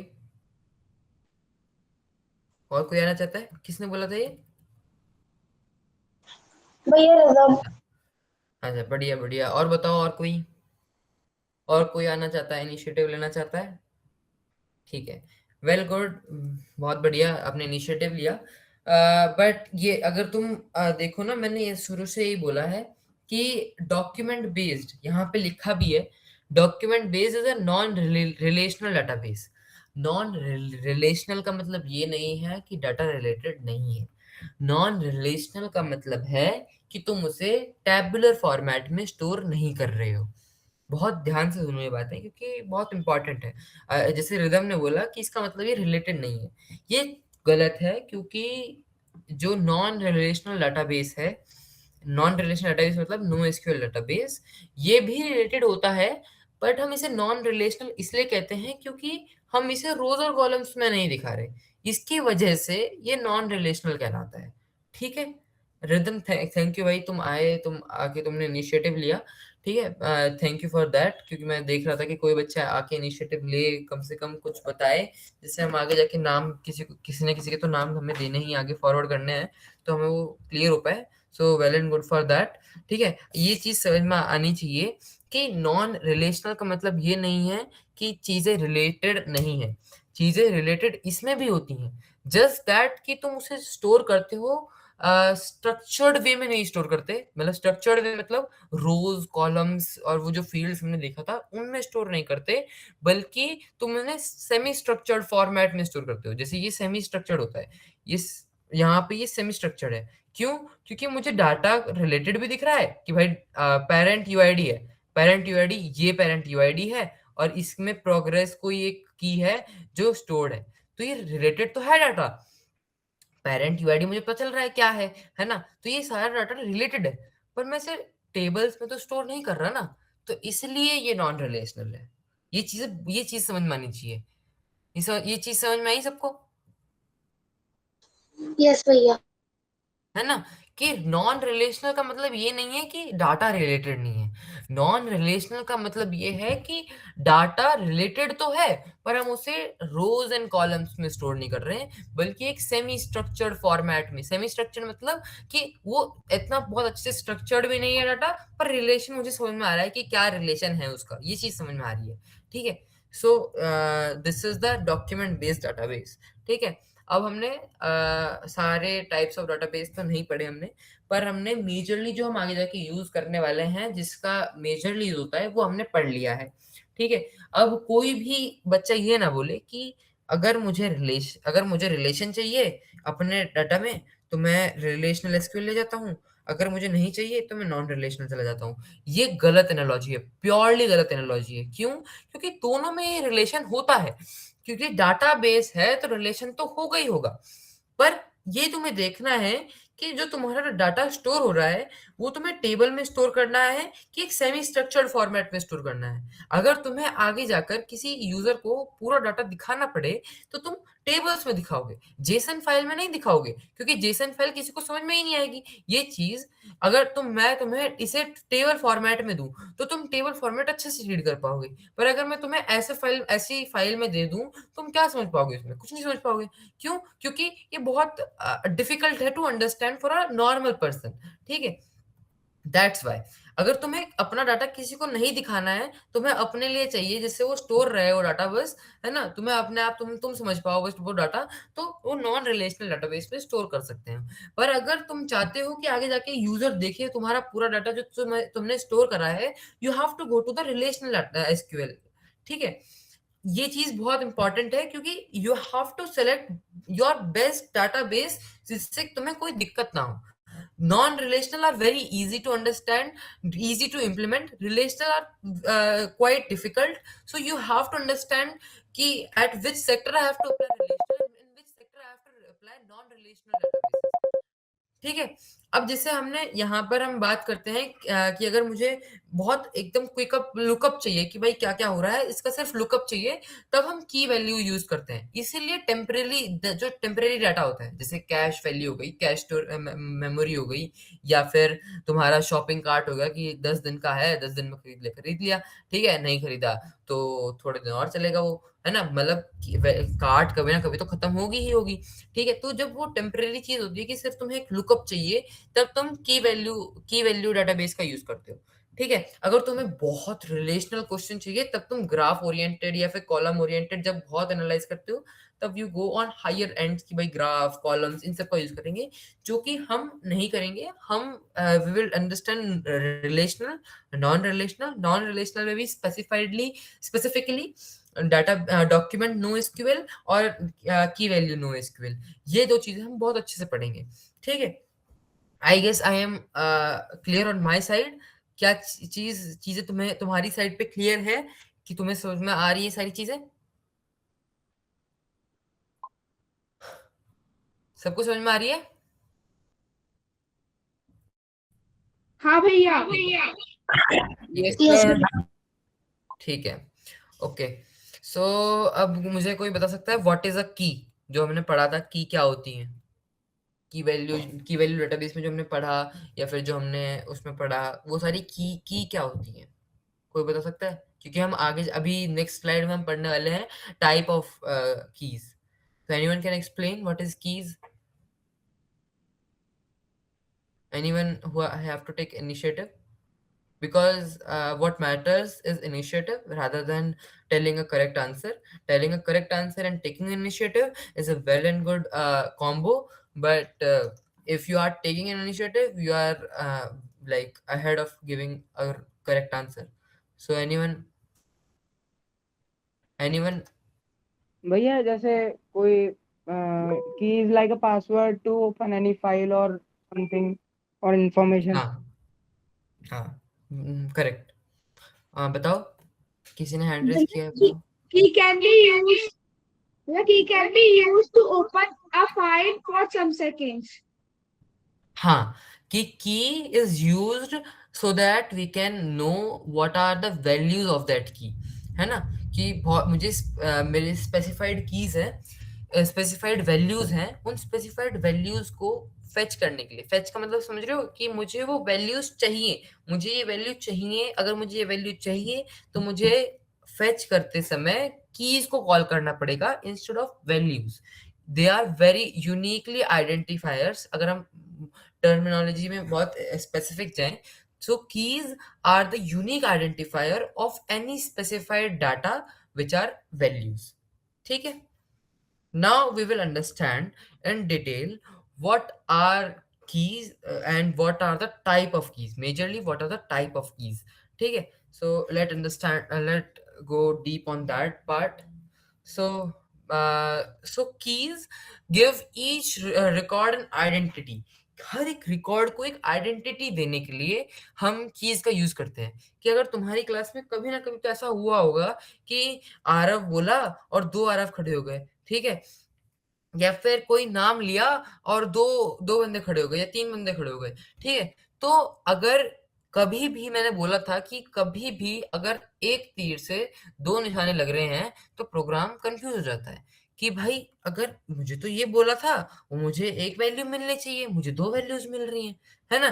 तो वो कंफ्यूज हो जाता है. तो इस कंफ्यूजन को हटाने के लिए वो in program what we do, we assign IDs assign करेंगे, कुछ कीज असाइन करेंगे हर एक पर्सन की, जिससे कि अगर मुझे वो पर्सन को बुलाना है या फिर मुझे वो फेच करना है, फेच का मतलब है बुलाना, है ना, तो मुझे वो चीज बुलानी है तो मैं आईडी से बुलाऊंगा इंस्टेड ऑफ देयर नेम्स, या फिर ऐसी कोई चीज जो वेरी कर सकती हैं, जो कोलाइड कर सकती हैं. Instead of that, using that parameter, we use keys, क्योंकि keys are the unique identifier of any value. ठीक है.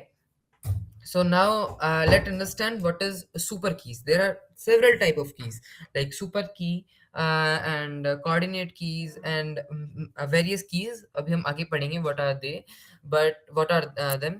So anyone having any doubt in keys?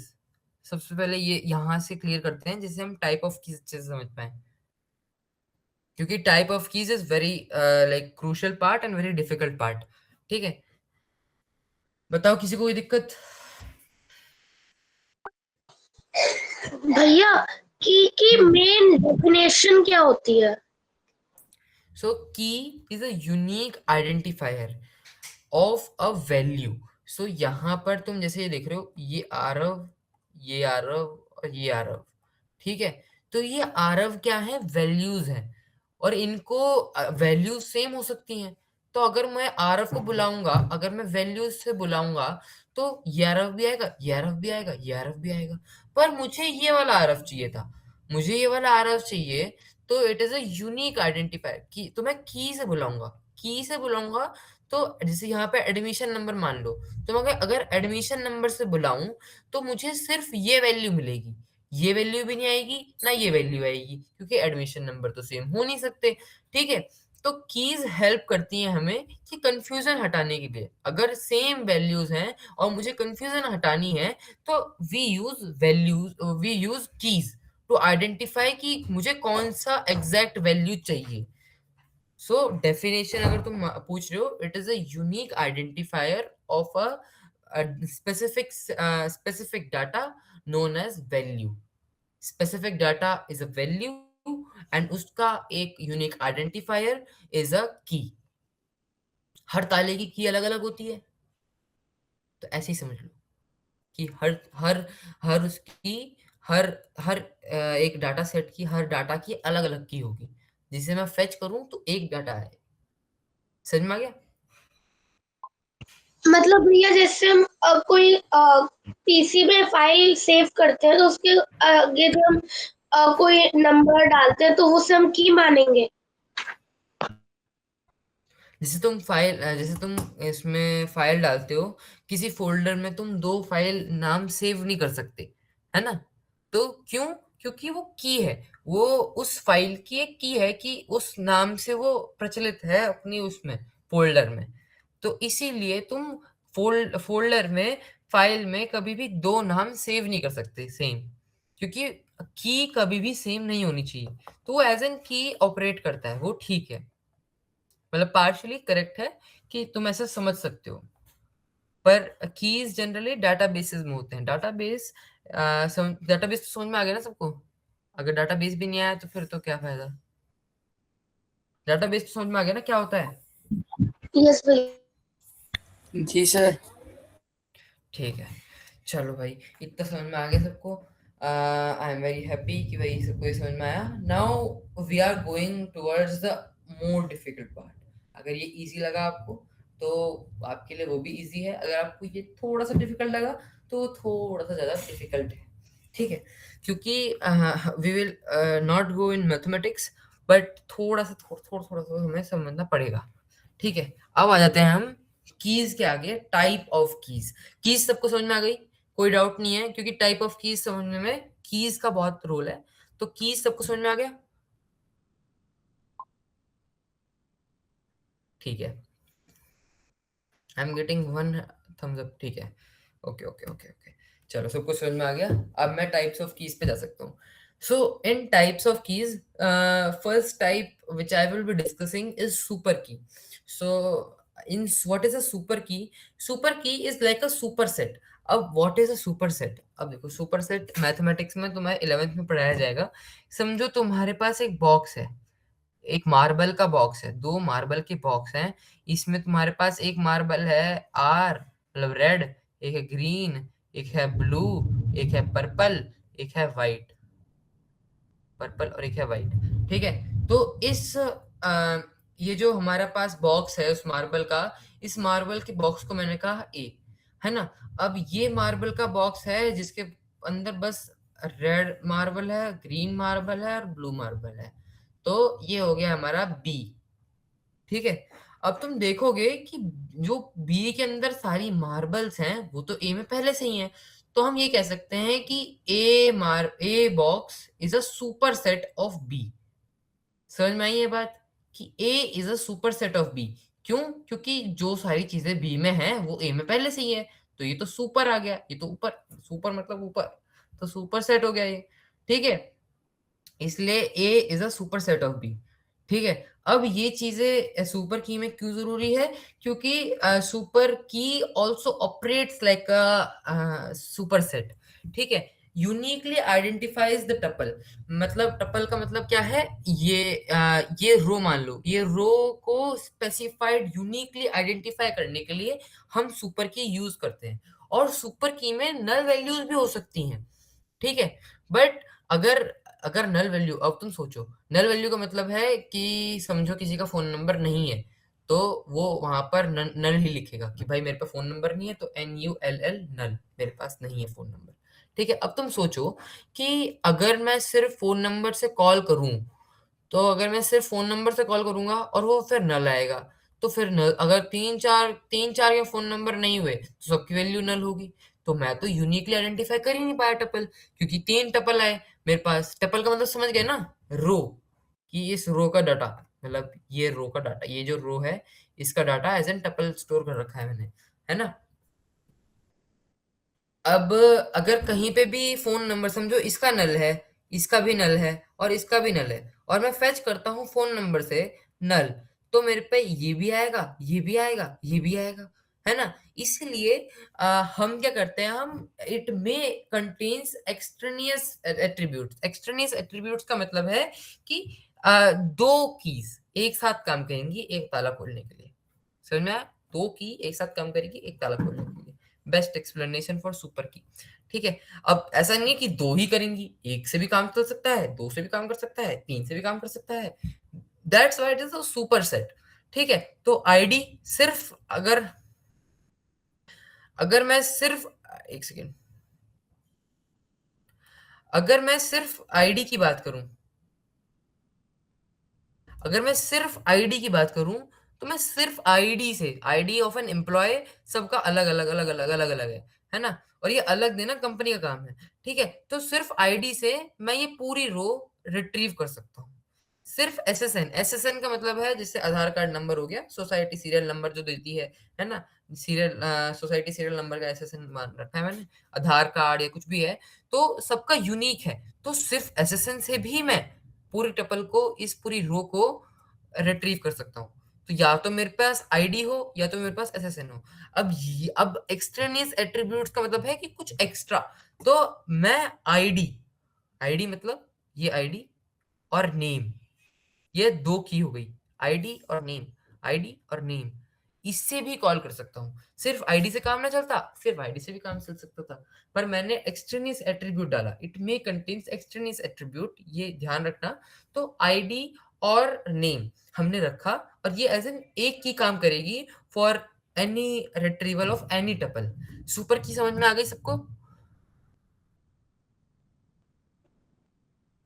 Yes भैया। जी उस्ताद। ठीक है जी, ठीक है। अब सुपर की समझ में आ गई। अब हम आगे बढ़ेंगे कि सुपर की के बाद हम जैसे, अब सुपर की जैसे हो गई दो की से एक ताला खुल रहा है, तो अब हम दो की से एक ताला खुल रहा है, और क्या है एक्सट्रीम, और कुछ बताना है मुझे इसमें। हाँ, जैसे यहाँ पे लिख रखा है नेम, जैसे हमने अभी पढ़ा था, name is not an super key. Why? Because it doesn't tells uniquely identifies the it doesn't uniquely identifies the tuple. मतलब अगर नाम, यहाँ पे देखो, यहाँ पे जॉन एक है, दो है, और यहाँ पे तीन है, तीन जॉन है, तो तीन जॉन में मैं अगर रिट्रीव करूं इस की से, अगर मैं जॉन नेम से, जॉन नेम मैंने सुपर की मान ली, चलो ठीक है, अब मैं टपल जब रिट्रीव करूंगा तो प्रोग्राम देखेगा भाई ये भी जॉन है, ये भी जॉन है, ये भी जॉन है, और एक की बात कर रहा है ये। अगर ये एक की बात कर रहा है और वैल्यू तीन है, तो इसका मतलब कुछ तो गड़बड़ है। तो या तो वो एरर दे देगा, या एरर देगा, या तो तीनों को दे देगा, मतलब तीनों को दे देगा, है ना। जनरली इन केस वो एरर ही देता है, और एरर में ये बोलता है कि भाई जॉन के तो तीन नाम है, जॉन के तीन नाम है, और तुमने एक मांग रखी है वैल्यू, मैं कौन सा दूं, मैं कंफ्यूज हूँ, ठीक है। तो name can not be a super key. Super की अगर जो हो सकती है, that is an ID, that is an SSN, और दैट इज एन, दोनों का कंबाइन, आईडी और नेम भी हो सकती है, दोनों को कंबाइन कर दिया, एक की दो कीज को कंबाइन करके एक ताला खोल दिया मैंने, ठीक है। ये चीज हमने सुपर की में समझ में आ गई। अब हम आगे बढ़ते हैं कैंडिडेट की। So candidate key is minimal super की आर कॉल, मिनिमल सुपर की आर कॉल कैंडिडेट की। अब देखो, ये सारी सुपर की आई थी हमारे पास, है ना, ये सारी सुपर की आई थी हमारे पास इस डाटा की, और इसकी तो बहुत, मतलब तुम तीन भी ले सकते हो, चार भी ले सकते हो, फिर तो तुम कॉम्बिनेशन बनाते बनाते बनाते बनाते कहाँ तक चले जाओ, है ना। तो सुपर की बहुत सारी हैं, पर उनकी मिनिमल वैल्यूज, मिनिमल मतलब जो रिपीट नहीं हो रही है। जैसे अगर मैं यहाँ से स्टार्ट करता हूँ, स्टार्टिंग से स्टार्ट करते हैं, कैंडिडेट की ढूंढना। तो आईडी, आईडी इज न्यू, सो मैंने उसे कैंडिडेट की में डाल दिया। एसएसएन इज यूनिक, तो मैंने उसे कैंडिडेट की में डाल दिया। आईडी नेम, तो मैं ये नहीं ले सकता, ये की में नहीं ले सकता, क्यों? क्योंकि कैंडिडेट की में पहले से आईडी आ चुका है। ये की भी नहीं ले सकता क्योंकि आईडी पहले से आ चुका है, और एसएसएन भी आ चुका है, ठीक है। आईडी और फोन नंबर ये भी नहीं ले सकता, क्यों? क्योंकि आईडी पहले से आ रखा है। नेम और फोन नंबर ये मैं ले सकता हूँ, क्यों? क्योंकि अभी तक कैंडिडेट की में सिर्फ आईडी और एसएसएन थे, तो अब मैंने इसे भी इंक्लूड कर लिया, इस की को यहाँ से उठा के यहाँ ले आया कैंडिडेट की में। आगे देखता हूँ, आईडी ईमेल ये नहीं कर सकता, क्यों? क्योंकि आईडी पहले से यूज है, ठीक है। ये नहीं कर सकता, ये नहीं कर सकता, ये नहीं कर सकता, क्योंकि ये सब रिपीटेड फॉर्म में आ रहा है। अब मैं देखता हूँ आगे जाके एक सुपर की आएगी ईमेल, यहाँ पे अभी आने रखा, यहाँ पे समझ लो एक ईमेल पे भी है, ठीक है। अब ईमेल देखूंगा, सिर्फ email, so email can also be the one, so मैं इसको भी इंक्लूड कर लेता हूँ। देखने वाली बात ये है कि इसमें नल वैल्यूज हो सकती हैं, मतलब ईमेल नल हो सकती है, ठीक है, पर हमने उसे एज एन कैंडिडेट की रेफर करा क्योंकि that is the minimal super की। मिनिमल सुपर की मतलब ऐसी सुपर कीज जो रिपीट नहीं हो रही हैं। ये समझ में आ गया? ये समझ में आ गया आपने कैंडिडेट की? एक्सप्लेन कर दो, जी सर। आपके बीच में अच्छा क्लैश हो। ठीक ठीक है ठीक है ठीक है। और कोई बोल रहा था? अच्छा ठीक नहीं, है, मैं मैं बोल रहा था एक्सप्लेन कि कर दूं। आगे समझ में। हाँ अच्छा आ गया, अच्छा ठीक, कोई नहीं, किसी को नहीं आया तो समझा देते हैं। ठीक हो, ध्यान से देखना, अब कैंडिडेट कीज का हम सिलेक्शन भैया कर रहे हैं। हाँ हाँ बस एक बोलो बार, बोलो। एक जो सिंपल की होती है और एक ये कैंडिडेट की का बीच का डिफरेंस बता दो।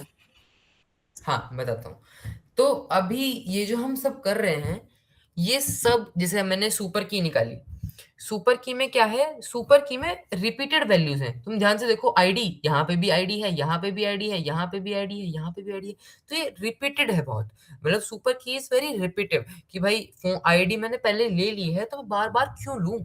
इसी चीज को ठीक करने के लिए वी टेक कैंडिडेट की। अब ध्यान से सुनना सब, candidate key is a minimal super की। मिनिमल सुपर की का मतलब है जो ऐसी ऐसी कीज जो रिपीट नहीं हो रही है। अब देखो मैं, आईडी है, आईडी तो अभी कैंडिडेट की में कुछ नहीं है, आईडी देखा मैंने, आईडी आईडी पुट इन कर दिया मैंने कैंडिडेट की में, चलो एक हो गया आईडी। ठीक है, अब मैं आगे चलूंगा, एसएसएन, हाँ एसएसएन भी नहीं है अब तक, मैंने एसएसएन भी लिख लिया।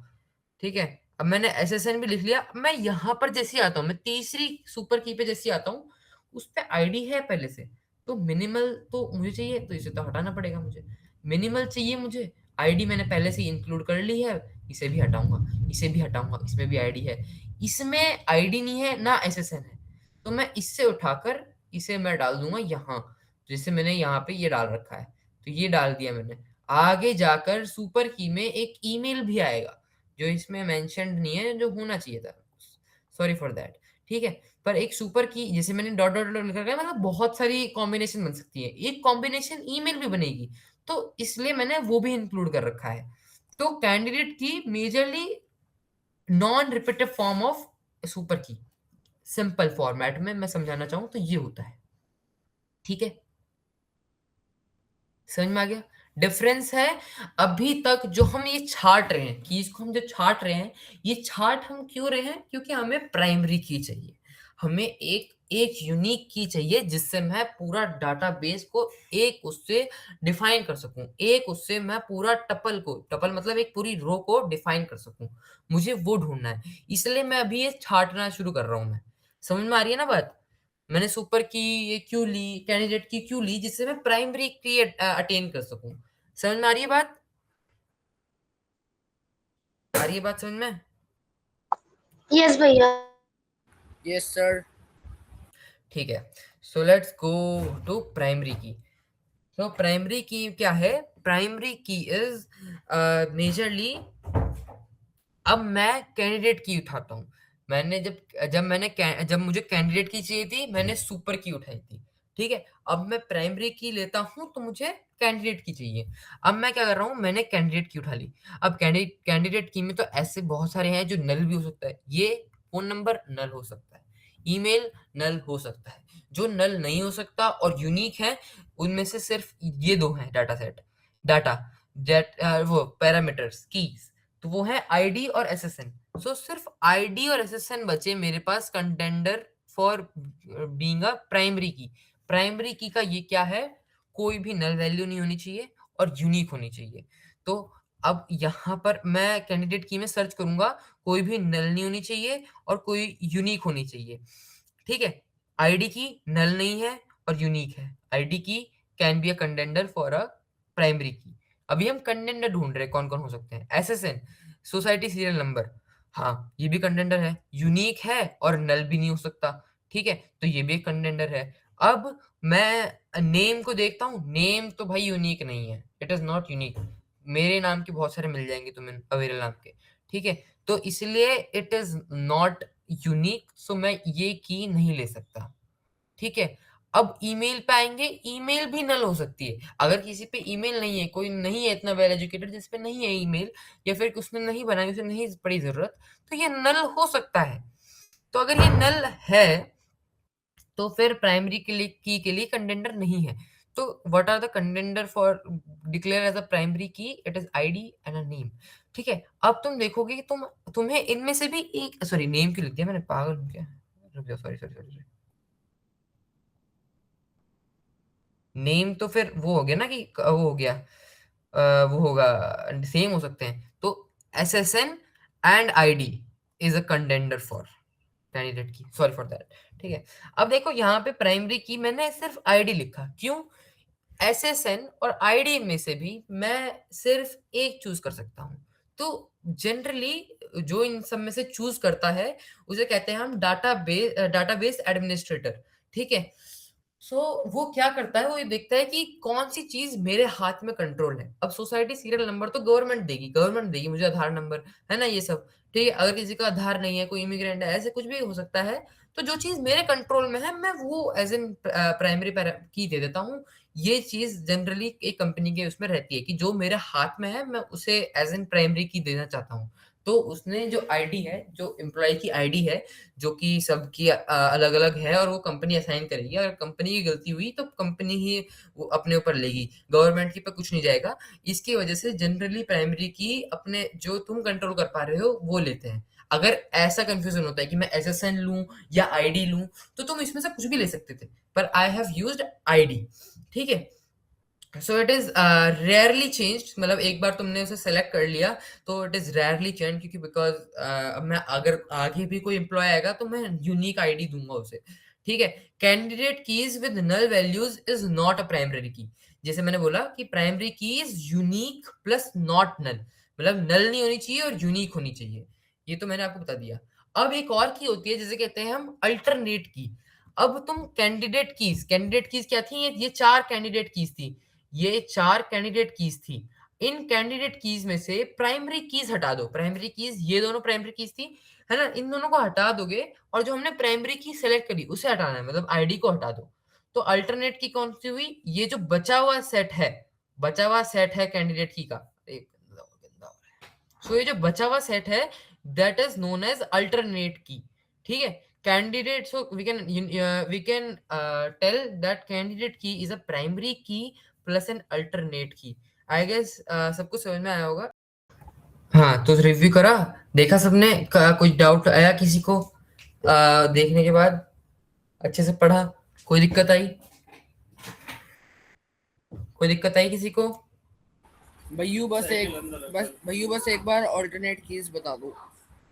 हाँ, अल्टरनेट कीज क्या होती हैं?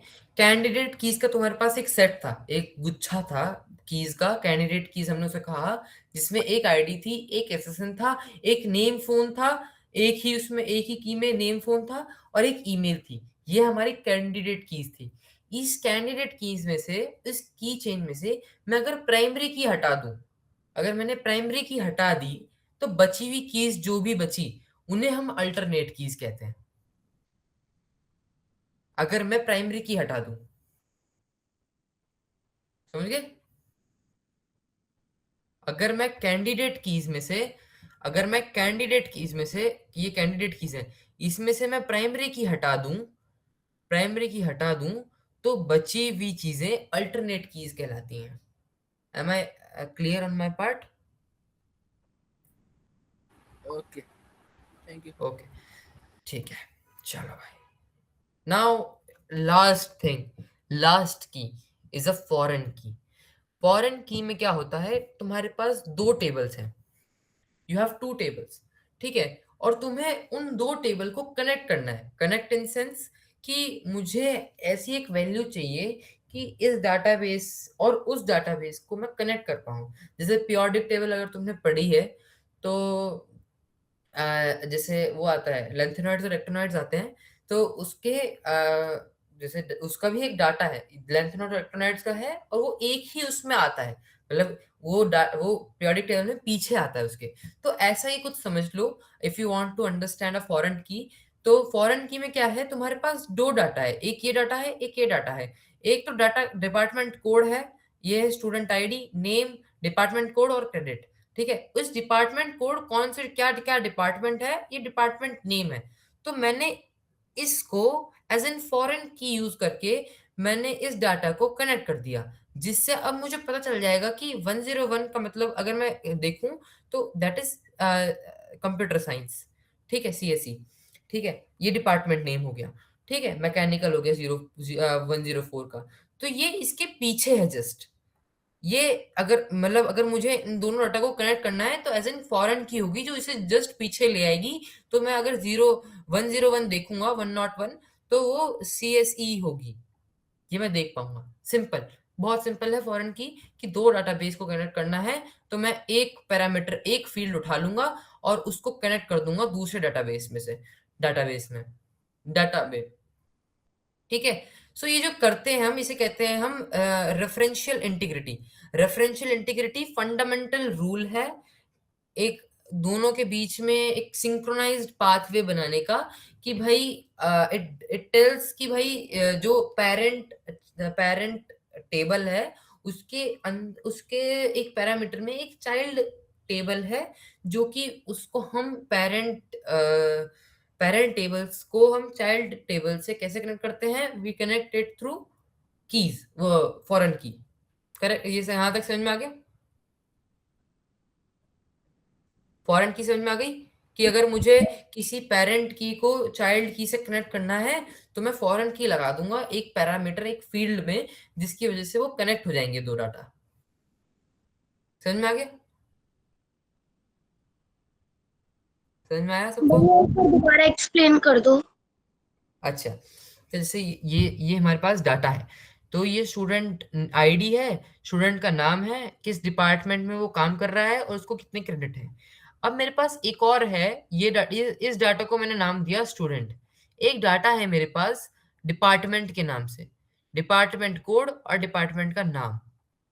तो अब मैं देखूं ध्यान से तो डिपार्टमेंट कोड इसमें भी है और डिपार्टमेंट कोड इसमें भी है, पर इसमें वैल्यूज ज्यादा है और इसमें थोड़ी सी कम है। तो हम इस हिसाब से थोड़ा बहुत अंदाजा लगा के हम इसे पेरेंट टेबल मान लेते हैं। अब मुझे पेरेंट को चाइल्ड से कनेक्ट करना है। अगर मैं पेरेंट को चाइल्ड से कनेक्ट करता हूं तो कोई वैल्यूज तो ऐसी सेम है नहीं, इंस्टेड ऑफ की सिर्फ डिपार्टमेंट कोड सेम है। तो मैं इसे देखता हूँ कि डिपार्टमेंट कोड सेम है और डिपार्टमेंट कोड का पैरामीटर दोनों में है, तो मैं पैरामीटर को एज एन की यूज करके उनको कनेक्ट कर देता हूँ, एज एन रेफरेंशियल इंटीग्रिटी से उन दोनों को कनेक्ट कर देता हूँ। और जैसे ही मैं कनेक्ट करूंगा तो अगर मैं इस डेटाबेस में भी पूछूंगा कि डिपार्टमेंट कोड में 101 कौन किस क्या नाम है डिपार्टमेंट का, तो वो मुझे दे सकता है कि इट इज CSE। समझ में आया? किसी एक पैरामीटर को एज एन की तरह यूज कर सकता हूं for a reference that keeps relationship valid. समझ में आया सबको? यस भैया। ठीक है। So we have come to an end. We have what we have studied till now. We have studied So what we have studied till now, we have studied what is data, we have studied what is database. It is like a relation in the data storing in the storage box. Okay. Then we have studied what are the difference between a database and a file, normal file like Excel file, and what are the main differences between them. What the database do in everyday problem, it helps to update file and find, protect and recover.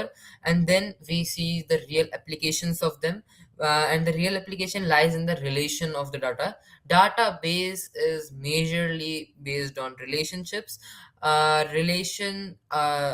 Now we have talked about DBMS, which is database management system, where we have discussed about how it work, how it tells about the several rules and how it helps to efficiently fetch, delete or update the data.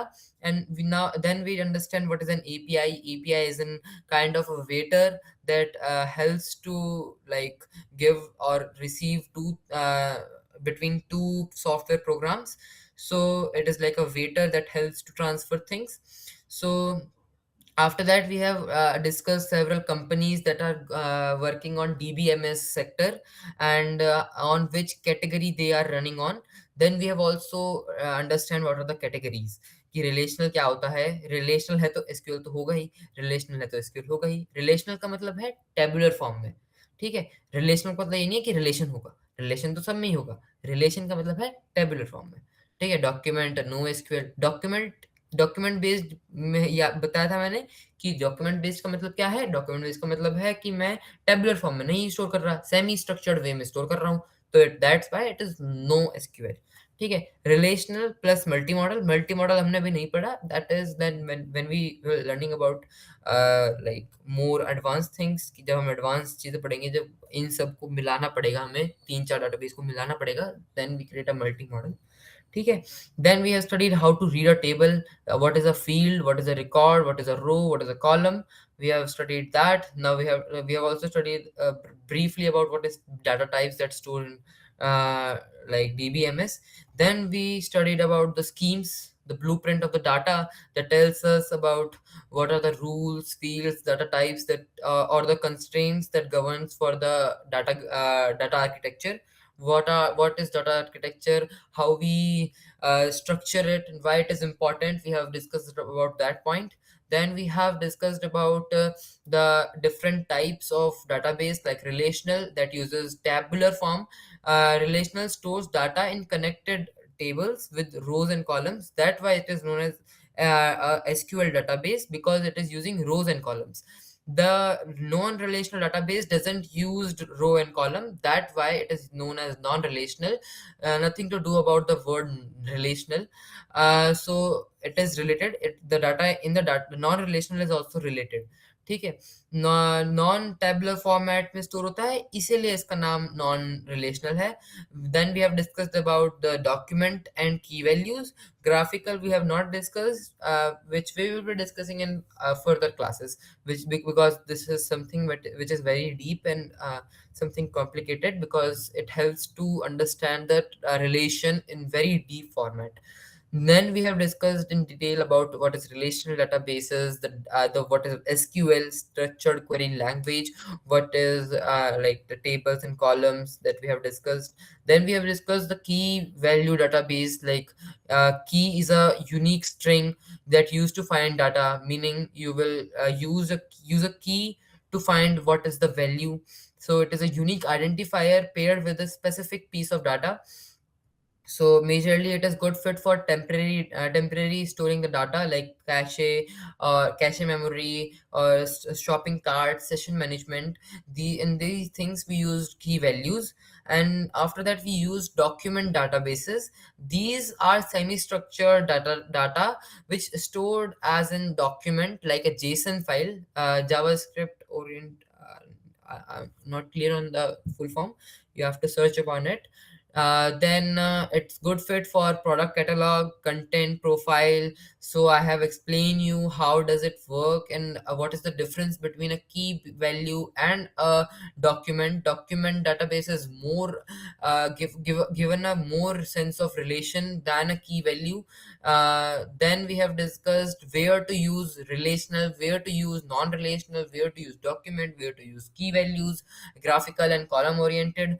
Then we have discussed about the keys. The fourth section was our keys, where we identify what is the key. It is a unique identifier, and the names can collide, but the keys must not. Then we understand different types of keys, like super key. It is a superset and uniquely identifies the tuple, and several things we have discussed in super keys. Then we have candidate keys, which are the minimal super keys. Like it is the non-repeated form of super key. You can understand like that also. Then we have understand what are primary keys. In primary keys, we have understand that it should be a unique and not null from the candidate key set. And then we understand that if we remove the primary key from the candidate key, it becomes an alternate key. So that was for the main keys. And primary key is the main thing that we used in calling or fetching the data.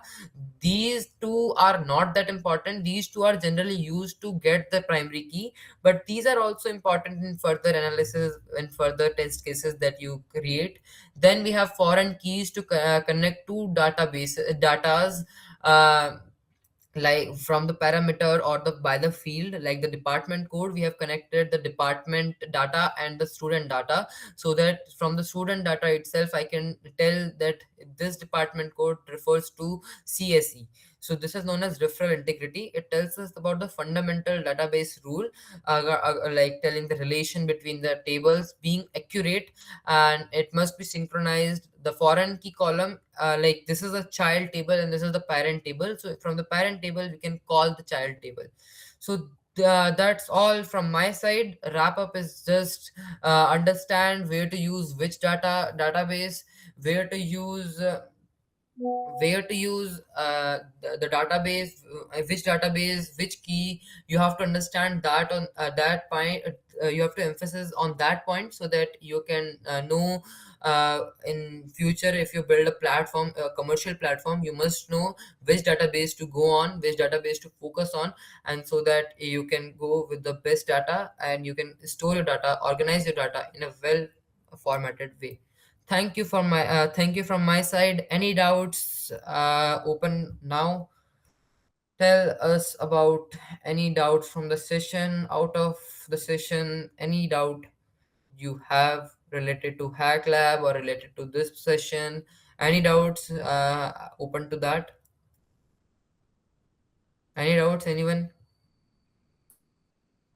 Any doubts?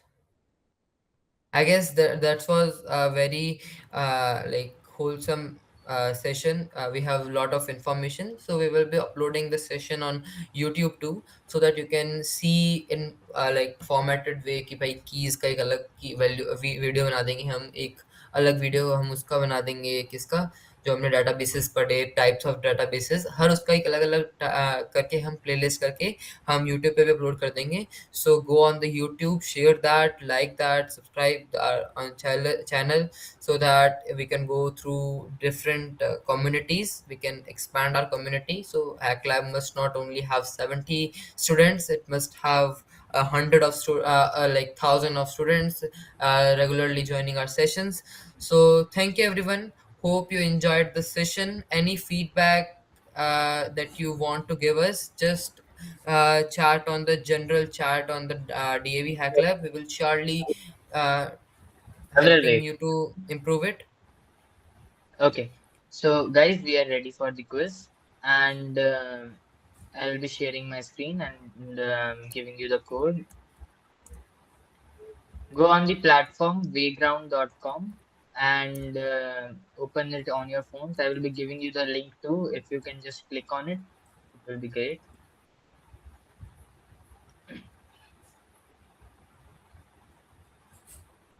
Okay.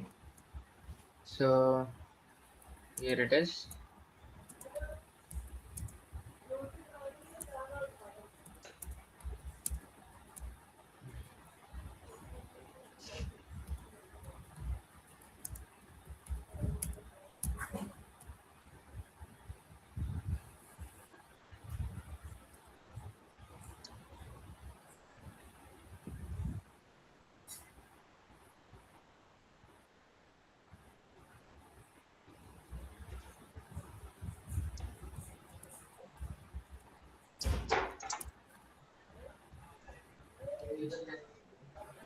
Okay.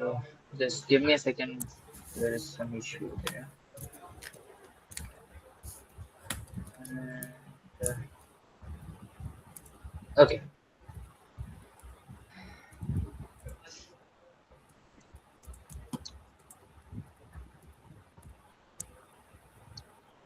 Guys, open this link and you can join the quiz. Your attendance will not be marked until unless you are joining the quiz. So make sure you do that. I have sent the quiz link in the chat. Hello, Aniket. Okay, जी sir. Aniket is there. Great job. Vandana Aswal, join the quiz, please. The link is in the chat.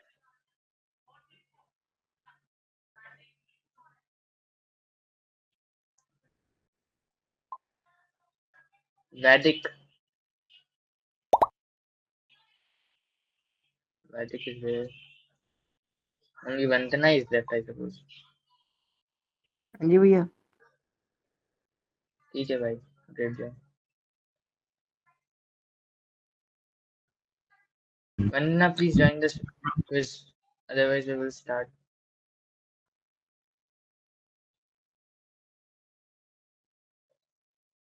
Hello. जी sir. Okay, you can start this. Okay.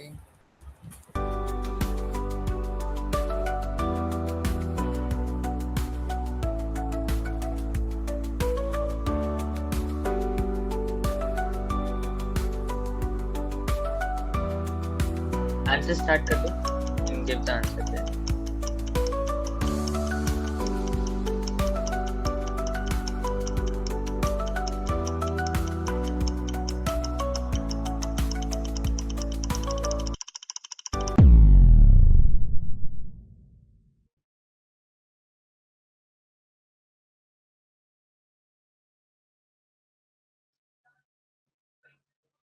ये क्या हुआ भाई? चलो, क्या हो गया ये? क्वेश्चन का आंसर क्यों नहीं किया? भैया किया था, गलत चला गया। चलो कोई नहीं, आंसर करो भाई, आंसर तो करो एटलीस्ट. टाइमर भी लगा हुआ है क्या इसमें? हाँ हाँ, टाइमर लगा हुआ है, ऐसे ही हल्के में ले रहेगी तुमको. पहले बताते। मैं वहां चलो ठीक सोच है. रहा हूँ अच्छे से। अच्छा अच्छा ठीक है, टाइमर लगा हुआ है. दोबारा स्क्रीन पर वापस अपनी स्क्रीन पर चले जाओ. मैं स्टार्ट कर रहा हूँ नेक्स्ट क्वेश्चन.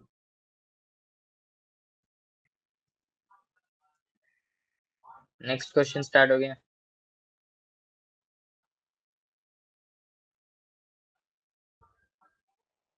चलो भाई जल्दी.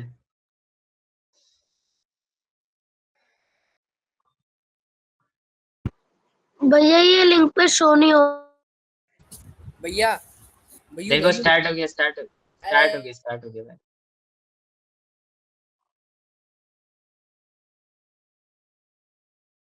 चलो, एक में दे दिया आंसर.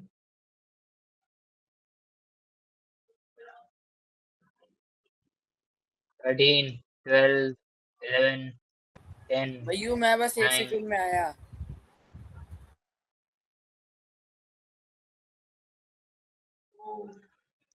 एंड. चलो भाई, वंदना अभी फर्स्ट पे चल रही है, सेकंड रिदम है, थर्ड अनिकेत है, और वैदिक. वैदिक भाई कहाँ है आप? आंसर किया था आपने? हाँ जी भैया, अच्छा, आंसर नहीं किया था. किया था भैया, इनकरेक्ट निकल गया था। चल कोई नहीं, स्टार्ट करें नेक्स्ट क्वेश्चन. नहीं, एक मिनट रुक जाओ, मेरे लैपटॉप में चार्जिंग खत्म होगी। एक सेकंड रुक जाओ बस। कर लो भाई चार्जिंग. अरे मैं आके बैठा करो. चलो हो गया। हो गया? ठीक है. Okay, 1 2 3. Next question. What does this means? यार ये अगर सबका सही नहीं हुआ ना, मैं बता रहा हूँ, ये सबका सही होना चाहिए. 15, 14, 13, 12, 11, 10, 9, 8, 7, 6, 5, 4, 3, 2, 1. अरे अब इस बार दो ही ने आंसर किया, ये क्या बदतमीजी है? क्या कर रहे हो? चलो, जिसने भी आंसर किया, आंसर सही दिया. वंदना और रिदम ने दिया आंसर. बाकियों ने आंसर क्यों नहीं किया? मैंने दिया लास्ट सेकंड में, लेकिन वो गलत हो गया लगता है। हाँ। चल कोई नहीं, अगली बार. Next question.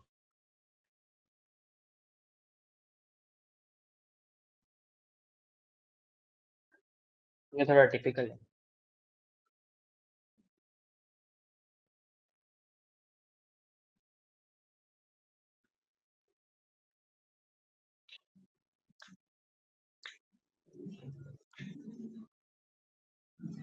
इसका मतलब है कि कौन सा टेबुलर फॉर्म में नहीं करता है, अगर किसी को डाउट आ रहा है.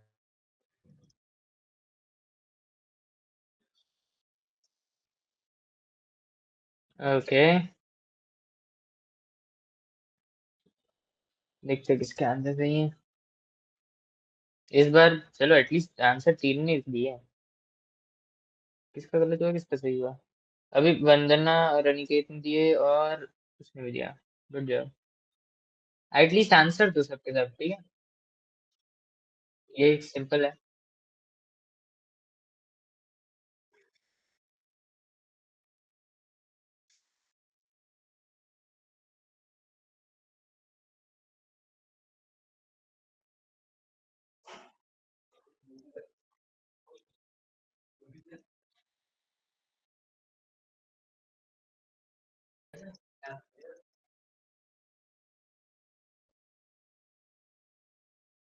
भाई इस बार सबने आंसर दिया और सबने सही दिया।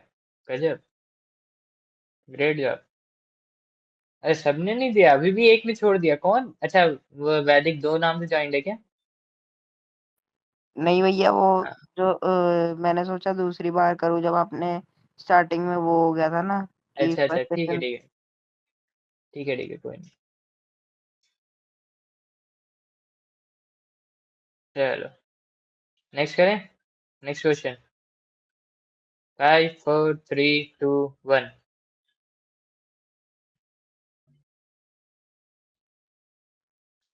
आराम से पढ़ो, क्वेश्चन डिफिकल्ट नहीं है। डिफिकल्ट नहीं है।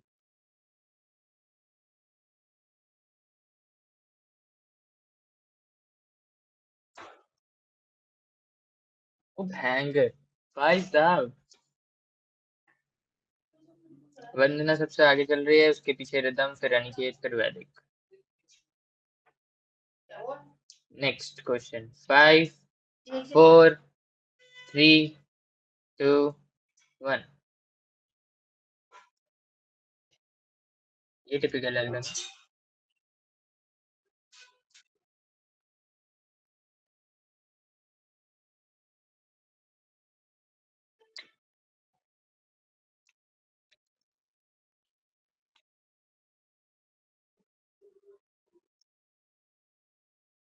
जल्दी आंसर करो। 5 4। ओके, ये देखते हैं। अभी वंदना आगे सबसे, अभी भी वंदना है। भाई साहब, इसके तो सारे आंसर सही जा रहे हैं लग रहा है। रिदम पीछे और चल मेरा रहा है। गलत हो गया। मुझे कोई नहीं लग कोई रहा नहीं था कोई आपने एकदम से बोल दिया, वो दूसरा नहीं टाइप हो कोई गया। नहीं, होता है कोई नहीं। चलो नेक्स्ट भाई। अच्छा, ये एग्जाम रूम की किसने किया? एक सेकंड। ये मैंने मजाक नहीं डाला था भाई, एग्जाम रूम की किया। है गजब। चलो नेक्स्ट क्वेश्चन। 5 4 3 2 1।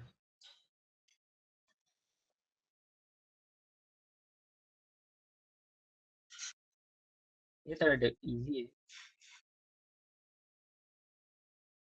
की हो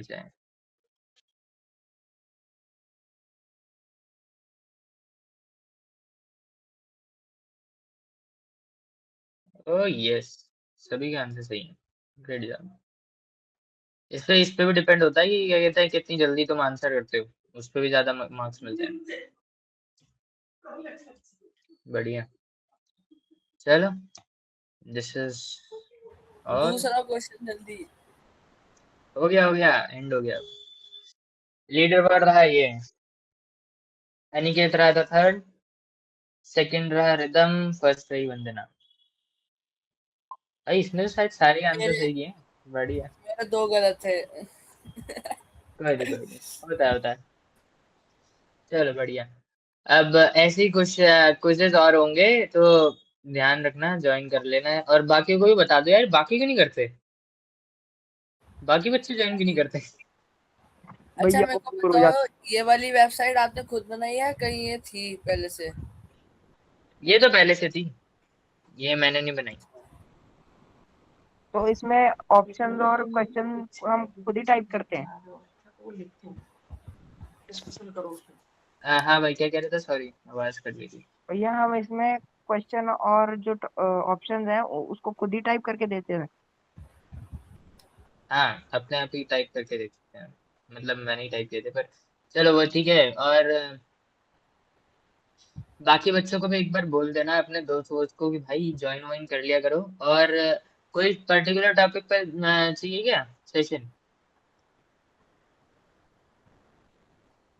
क्या भैया? कोई पर्टिकुलर टॉपिक पे सेशन चाहिए तुम्हें? कोई भी मतलब टॉपिक चूज कर लो जिस पे तुम्हें सेशन चाहिए हो। सबसे ज्यादा तो पाइथन ही है। अच्छा पाइथन अनिकेत कौन सी क्लास में? मैं 9th में। अच्छा तुम्हारा पाइथन आ गया है या मैं फिर अभी आएगा? अभी चल रहा है। मैं 9th में हूँ, वैदिक 9th में है। अभी मैं बीच में अभियुक्त था, वो भी 9th में है। अच्छा बढ़िया। तो फिर 9th पाइथन ना, पाइथन भी स्टार्ट कर देंगे फिर हम बस कुछ टाइम दे दो। पाइथन भैया और एक हाँ तो हाँ क्या कह रहे हो? भैया वो क्या कहते हैं, मैं एक गेम का लिंक ग्रुप में डालूंगी, तो मैम कह रही थी कि एक बार आप उस पर ले लो सेशन। तो एक्चुअली उसका लेआउट बना हुआ है लेकिन कोडिंग नहीं हो पा रही है, तो एक बार आप बता दोगे तो फिर मैं आगे कर लूंगी उसमें। अच्छा वो और उसका रोब्लॉक्स गेम वगैरह हाँ भैया वही।